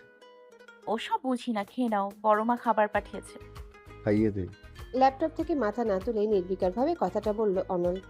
ধারা অবাক চোখে তাকালো অনলের দিকে। অনলের মুখ থেকে এমন কোনো কথা অত্যন্ত আকস্মিক ঠেকল। সে কিছু সময় তাকিয়ে রইল। ঘরে আবারও নিস্তব্ধতা। নিস্তব্ধতা ভেঙে অনল আবারও বলল, কি হলো, খাইয়ে দে। তোমার হাত নেই? কাজ করছি তো ধারা। এবার চোখ তুলল অনল। অসহায় চাহনিতে তাকালো ধারার দিকে, যেন সে সেই 91 দুর্ভিক্ষের মানুষটি যে এখনই না খেলে জ্ঞান হারাবে, কিন্তু তার কাজ পেলে খাওয়াতে হবে পাপ। তাই সেই নিরুপায়। ধারা কিছু বলল না, চেয়ারটা টেনে অনলের পাশে বসলো। লোকমা তুলে লোকটার মুখের সামনে ধরল। লোকটিও দিব্যি খেতে খেতে মনোযোগী হলো কাজে। ধারার মনে হলো সময়টা যদি থেমে যেত তবে হয়তো মন্দ হতো না। এ যেন অন্যরকম ভালো লাগা, এক অন্যরকম শিহরণ। প্রিয় মানুষটার আশেপাশে থাকতেও বোধহয় ভালো লাগে। ধারার মন আকাশে যেন এক পশলা বৃষ্টির পর রঙিন রংধনু হয়ে উঠেছে। ধারা সবটুকু খাবার অনলকে খাইয়েও দিল, আর অনল বিনা অভিযোগে খেয়েও নিল। ধারা বেশ অবাক হলো, কারণ অনল একটিবারও করলা ভাজি নিয়ে অভিযোগ করেনি, যেখানে তার অতীব পছন্দের খাবার সেটা। ধারা যখন খাবার খাওয়ানোর পর উঠে যেতে নিল তখন হাতখানা টেনে ধরল অনল। মৃদু কণ্ঠে বলল, একটু বসবি, কিছু বলার ছিল। অনলের বলার ধরনটা অন্যরকম ঠেকলো ধারার কাছে। কি বলার থাকতে পারে অনল ভাইয়ের? মুহূর্তে হাজারো চিন্তা দলা পাকালো ক্ষুদ্র মস্তিষ্কে। আচ্ছা, অনল ভাইয়ের বন্ধুদের বিনা নোটিশে নিমন্ত্রণের জেদের কথাটা তুলবে, নাকি অনন্যা আপুর ব্যাপারে কিছু বলবে? অনন্যার কথা স্মরণ হতে মুখখানা উদ্বিগ্ন হয়ে উঠল ধারার। সেই শোধ ঘাবড়ালো, ঠোঁটজোড়া ভিজালো। তারপর চোখ ছোট ছোট করে সুচালো নজরে নিপুণভাবে খুঁটিয়ে দেখতে লাগলো অনলকে। অনলের মুখশ্রী নির্বিকার, চোখ বরাবরের মতোই শান্ত, চাহনি শীতল। ফলে মুখশ্রী দেখে অনল ভাইয়ের মনের খবর জানার অভিযান ব্যর্থ হলো। না, এখানে বসে থাকাটা সুবিধার হবে না। তাই ধারা নরম গলায় বলল, হাতটা ধুয়ে আসি, এটো হাতে বসতে ভালো লাগে না। বেশ, তাড়াতাড়ি আয়। আর শোন, পালাবার চেষ্টা করবি না, সোজা হাত ধুয়ে এখানে আসবি। অনল আবারও ল্যাপটপে নজর দিল, তবে ধারার মনে হলো অনলের মৃদু কণ্ঠটি ঈষৎ কঠিন হয়ে গেল। ধারা মাথা দুলিয়ে সম্মতি জানালো সে পালাবে না। মাঝে মাঝে ধারা বেশ অবাক হয়, তার মনের খবর লোকটা কিভাবে বুঝে যায়। পালাবার ফন্দিই করছিল ধারা। ভেবেছিল প্লেট রাখার নামে বড়মার ঘরে চলে যাবে অথবা বিচ্ছুগুলোর ঘরে আশ্রয় নেবে, কিন্তু হলো না। ফলে ভদ্র মানুষের মতো প্লেট রেখে হাত ধুয়ে আবার ফেরত আসতে হলো। ধারা অনলের সম্মুখে বসে আছে। অনল ল্যাপটপ বন্ধ করে দিয়েছে। এখন শান্ত শীতল দৃষ্টিতে ধারার দিকে চেয়ে আছে সে। সময় পার হচ্ছে এবং ধারার মন ব্যাকুল হয়ে উঠেছে। নিস্তব্ধ ঘরটি এবং অনলের শান্ত চাহনি যেন তাকে ক্রমশ গিলে খাচ্ছে। চিন্তা, উদ্বিগ্নতা এবং ঈষৎ ভয়ের দরুন দাঁত দিয়ে নখ কামড়াতে লাগলো সে। তখনই অনলের তীক্ষ্ণ স্বর কানে এলো। নখ কামড়াস বলি তুই দিন দিন আরো বেশি স্টুপিড হয়ে যাচ্ছিস। সাধে কি ফেলুরানি বলি? সাথে সাথে হাত নামিয়ে নিল ধারা। আমতা আমতা করে বলল, জানি বলবে বলছিলে। আজ হুট করে আমার বন্ধুদের দাওয়াত দিয়েছিলি কেন? মতলব কি ছিল? ধারা যে ভয় পাচ্ছিল সেটাই হলো। অনল সেই প্রশ্নই করলো, কেন বন্ধুদের দাওয়াত দেওয়া হলো? মাস্টার মশাইয়ের শকুনি চোখ থেকে বাঁচা অসম্ভব। ধারাও কম নয়, নিজের প্রতিরক্ষার উত্তর তৈরি। প্রবল আত্মবিশ্বাসের সাথে বলল, নতুন দম্পতিকে দাওয়াত করতে মন চাইলো, তাই করেছি। পারি, তাদের বাড়ি 3টে দিন খেয়ে দিয়ে এসছি, এটুকু তো করাই যায়। এটাকে কার্টেসি বলে। আর প্লাবন ভাই আর স্মৃতি আপু থাকবে, তাহলে ইকরাম ভাই আর রবিন ভাই বাদ কেন যাবে? তাই দাওয়াত দিলাম। সত্যি? অনলের চাহনি ক্রমশ সুচালো হলো। ধারা শুকনো ঢোক গিলে বলল, না, আমি ভাবলাম তোর আমার অতীত খাটার শখ হয়েছিল হয়তো, তাই ওদের ডেকেছিস। ওদের থেকে খুঁচিয়ে খুঁচিয়ে আমার সব নারী নক্ষত্র জানাবি। বলছিলাম তাহলে। অবশ্য তুই কি এত বলদ নাকি? তোর কাছে তো এখনো দুখানা ইচ্ছে বাকি আছে। চাইলেই সে দুটো সহজেই ব্যবহার করে আমার থেকে সব জানতেই পারতি। নিশ্চয়ই আমার খবর আমার থেকে ভালো কেউ বলতে পারবে না। তোমাকে জিজ্ঞেস করলেই বলে দেবে। ধারা প্রশ্নটা করতেই জিহবা কাটলো। অনলের পাদে সে পা দিয়েছে। অনল ঠোঁট চওড়া হলো, বাঁকা হেসে বলল, ওয়ের দেখে আমার সম্পর্কে বিস্তার কৌতূহল। তা এত তাল না করে সরাসরি আমাকে জিজ্ঞেস করলেই তো পারতি। তুমি তো খালি এড়িয়ে যাও। তাই বিশাল তথ্য জোগাড় করার কারণ জানতে পারি? ধারা চুপ করে রইল। কারণ তো আছে, কিন্তু সেটা গলা অব্দি এসেই গলা পাকিয়ে যাচ্ছে। মুখে বলতে পারছে না সে।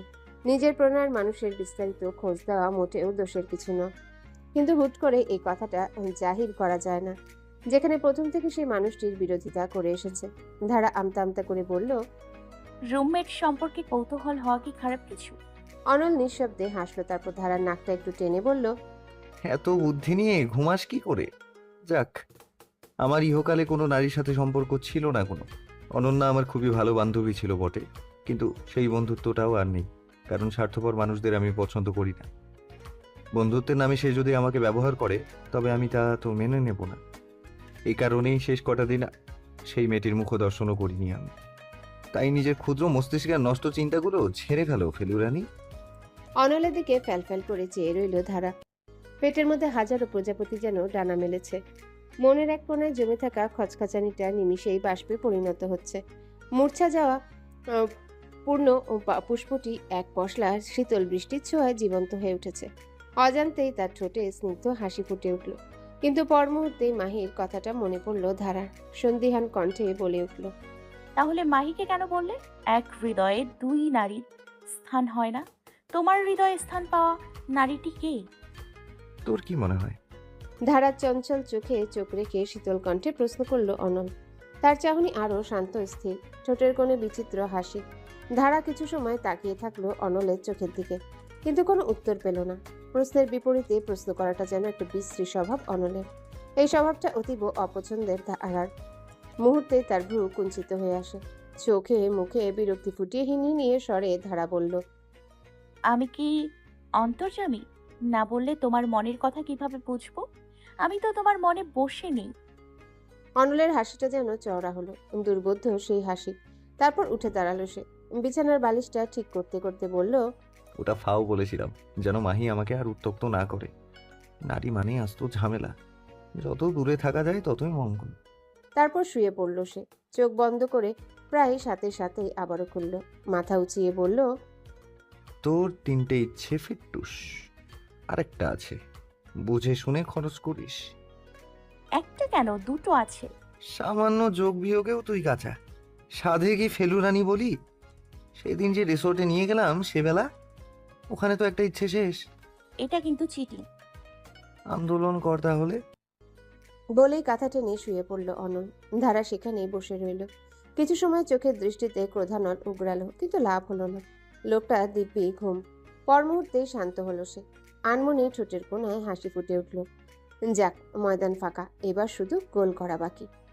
জ্যৈষ্ঠের শেষ দিন, জ্বালাময়ী গরম। মাথার উপর ঘুরন্ত ফ্যানটিও যেন শান্তি দিতে পারছে না। সর্বোচ্চ স্পিডে ঘুরছে, তবে গরম এক বিন্দু কমছে না।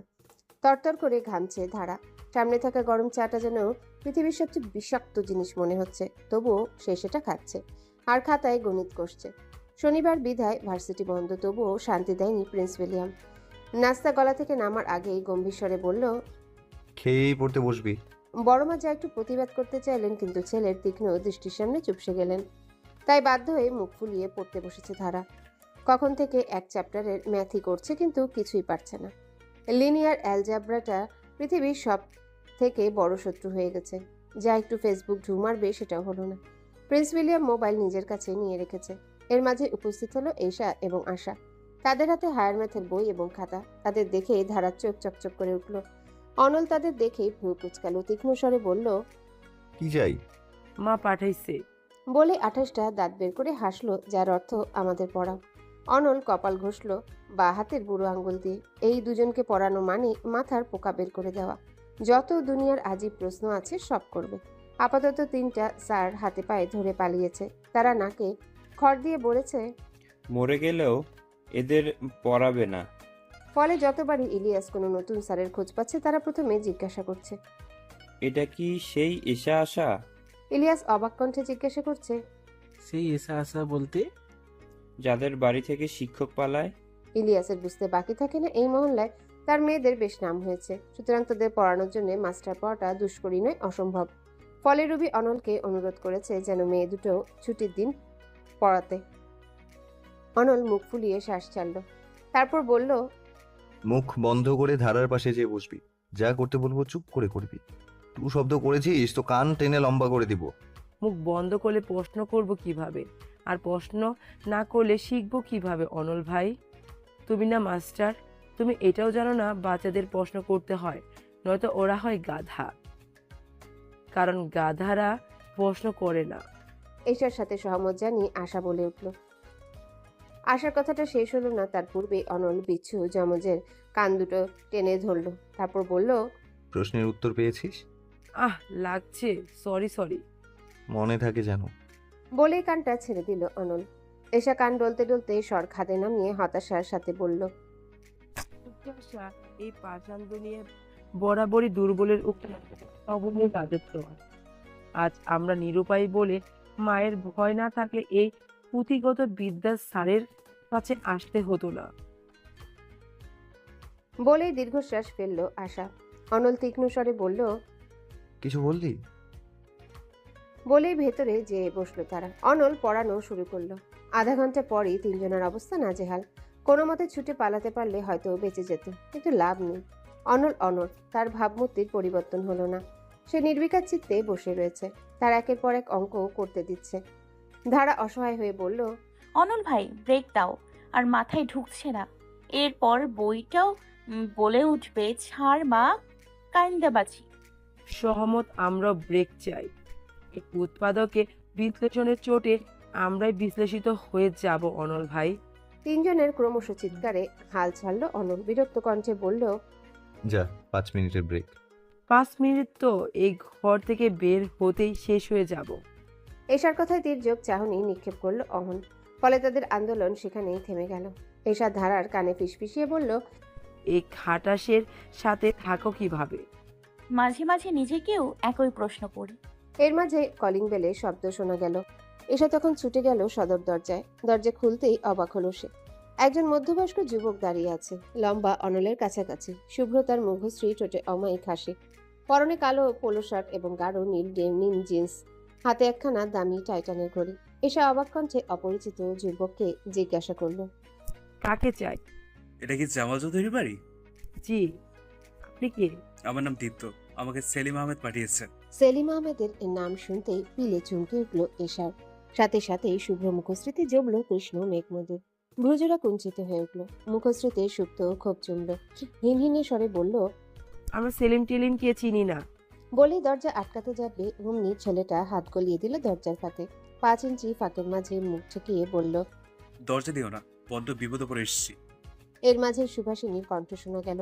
সে রান্নাঘরে রুবির সাথে কাজ করছিল। সদর দরজার কলিং বেল তার কর্ণপাত হয়েছে। সে খুলতে যেত, কিন্তু এশার ছুটে যাওয়াতে সে তার কাজ থামালো না। তাই গলা উঁচিয়ে জিজ্ঞাসা করলো, কে এসেছে এসা? রাবিয়া আসলে ওকে বল কাপড় ভিজিয়ে রেখেছি যেন ধুয়ে দেয়। আজ আবহাওয়া ভালো না, তাড়াতাড়ি দিলে একটু শুকায়। সে রাবিয়া খালা না, এক প্রতীক আসছে। বসার ঘরের সোফার উপর বসে আছে দীপ্ত। হাত দুটো এক করে জড়সড় হয়ে বসে রয়েছে সে। মাথার উপর ঘূর্ণনরত ফ্যানের গতি সর্বোচ্চ, তবুও সে ঘামছে। কপাল থেকে ঘামের রেখা করাচ্ছে। তা একটা সাদা টিস্যু দিয়ে বারবার সেটা মুছে নিচ্ছে সে। অবশ্য 7 জন মানুষের প্রধানালয়ের সম্মুখীন হলে যে কারোর একই অবস্থা হবে। জামাল সাহেব একদম দীপ্তের মুখোমুখি বসে আছেন। রাজ্জাক এবং ইলিয়াস তার বাঁ পাশে সোফায়। রুবি এবং সুভাষিনী তাদের পেছনে দাঁড়িয়ে আছে। তার বসার ঘরের পিলারের কাছে হাত জোড়া পকেটে পুরে দাঁড়িয়ে আছে অনল। পুপার মাসের শেষের দিকে আসার কথা ছিল, কিন্তু তিনি আসেননি। মাস শেষ হয়ে আরো 15 দিন পেরিয়ে গেল, তিনি এখনো আসেনি। সে ভেবেছিল তার মনোভাবের পরিবর্তন হয়েছে, কিন্তু উল্টো এক উজবুককে পাঠিয়েছেন। তবে যে বিষয়টা অনলকে ভাবাচ্ছে তা হলো এই দীপ্তর আসার উদ্দেশ্য। অনলের পাশে দাঁড়িয়ে আছে এশা। ধারা এবং আশা এখনো ঘরে। এশার দৃষ্টিও তীক্ষ্ণ। সে খুঁটে খুঁটে দেখছে আগন্তুককে। জামাল সাহেবের মুখে বিরক্তি স্পষ্ট। তিনি বাজখাই কণ্ঠে বললেন, দেখো মিয়া, আমার ঘর কোনো ধর্মশালা না। তুমি যেইখান থেকে আইছিলা ওইখানে চইলা যাও। আমি তোমারে এই ঘরে রাখুম না, ব্যাস। আসলে আমি বড্ড বিপদে পড়েছি। এয়ারপোর্ট থেকে বের হতেই আমি একটা উবার ক্যাবে উঠি। সেই উবার ড্রাইভার আমাকে কি খাওয়ালো, তারপর আমি জ্ঞান হারাই। যখন জ্ঞান ফিরে নিজেকে একটা মাঠের পাশে পাই। আমার লাগেজ, পার্স, মোবাইল সব ছিনতাই হয়ে গেছে। আমার কাছে কোনো ক্যাশ নেই, কার্ড নেই। I have no money. এই কারণে আমি এখানে এসেছি। সেলিম আঙ্কেল আপনার অ্যাড্রেস আমাকে দিয়েছিল। উনি বলেছিলেন কোনো প্রবলেম হলে যেন এখানে আসি। You guys will help me. সেটা মনে থাকায় আমি এখানে এসেছি। ইভেন আমার সিএনজি ভাড়াটাও আর রাজ্জাক আঙ্কেল দিয়েছেন। দীপ্তের সাথে কোনো ব্যাগ বাক্স দেখা গেল না। এশার কথায় যখন সুভাষিনী ছুটে এলো, তখন দীপ্ত অনুনয় করে বলল, সিএনজি ভাড়াটা একটু দিবেন, আমার কাছে টাকা নেই। তুমি কে বাবা? আমি দীপ্ত। সেলিম চৌধুরী আমাকে এখানে পাঠিয়েছেন। উনি আমার আঙ্কেল হন। সুভাষিনী কিছু সময় ফেলফেলিয়ে তাকিয়ে থাকে। ছেলেটিকে বেশ উদ্বিগ্ন লাগছে। তার কোকড়ানো খয়েরি চুলগুলো অবিন্যস্ত এবং উস্কো খুস্কো। পোলো শার্টের ময়লা লাগা জিন্সে প্যান্টের হাঁটুর জায়গায় ধুলোবালিতে জর্জরিত। ছেলেটা কি কোথাও পড়ে গেছিল? সুভাষিনী রাজ্জাককে ডাকেন। রাজ্জাকই ভাড়া দেয়। দীপ্তের পরিচয় শুনে রাজ্জাকই সবাইকে ডেকে আনে। দীপ্তর কথা শুনে জামাল সাহেবের ভ্রু আরও কুঞ্চিত হলো। তার রাগ যেন বাড়ল। ঝাঁঝালো কণ্ঠে বললেন, এই রাজ্জাক, এরে 1006 টাকা দিয়া বিদায় করতো। ওই হারামজাদা খানকির পুতের পরিচিত কাউরে আমার ঘরে রাখুম না। এই শোনো ছোকরা, এইটা বাংলাদেশ। এখানে টাকা না থাকলে মানুষে ফুটপাতেও ঘুমায়।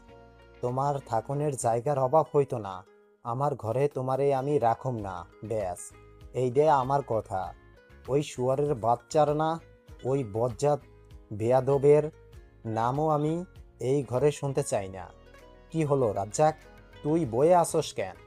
জামাল সাহেব ক্রমশ উত্তেজিত হয়ে উঠলেন। তার মুখশ্রী নীলাভ হয়ে উঠল। উঠতে গিয়েও বসে পড়লেন তিনি। বুকে হাত দিয়ে জোরে জোরে শ্বাস নিতে লাগলেন। তার অবস্থার অবনতি দেখে ঘাবড়ে গেল পরিবারের সবাই। হার্টের ব্যামোটি মাত্রা ছাড়ালো। রাজ্জাক উত্তেজিত কণ্ঠে বলল, আব্বা আপনি ঠিক আছেন? আপনার হার্ট ভালো না, কোনো চিল্লাপাল্লা করেন, হইল তো শরীর খারাপ। আর এই ছেলে, তুমি চলে যাও, তোমার জন্য আজ আব্বার শরীর খারাপ হচ্ছে। অনল ছুটে এলো দাদাজানের কাছে, তীক্ষ্ণ স্বরে বলল, তোমরা ভিড় করো না, একটু স্পেস দাও। দেখছো তো দাদাজানের শরীর খারাপ।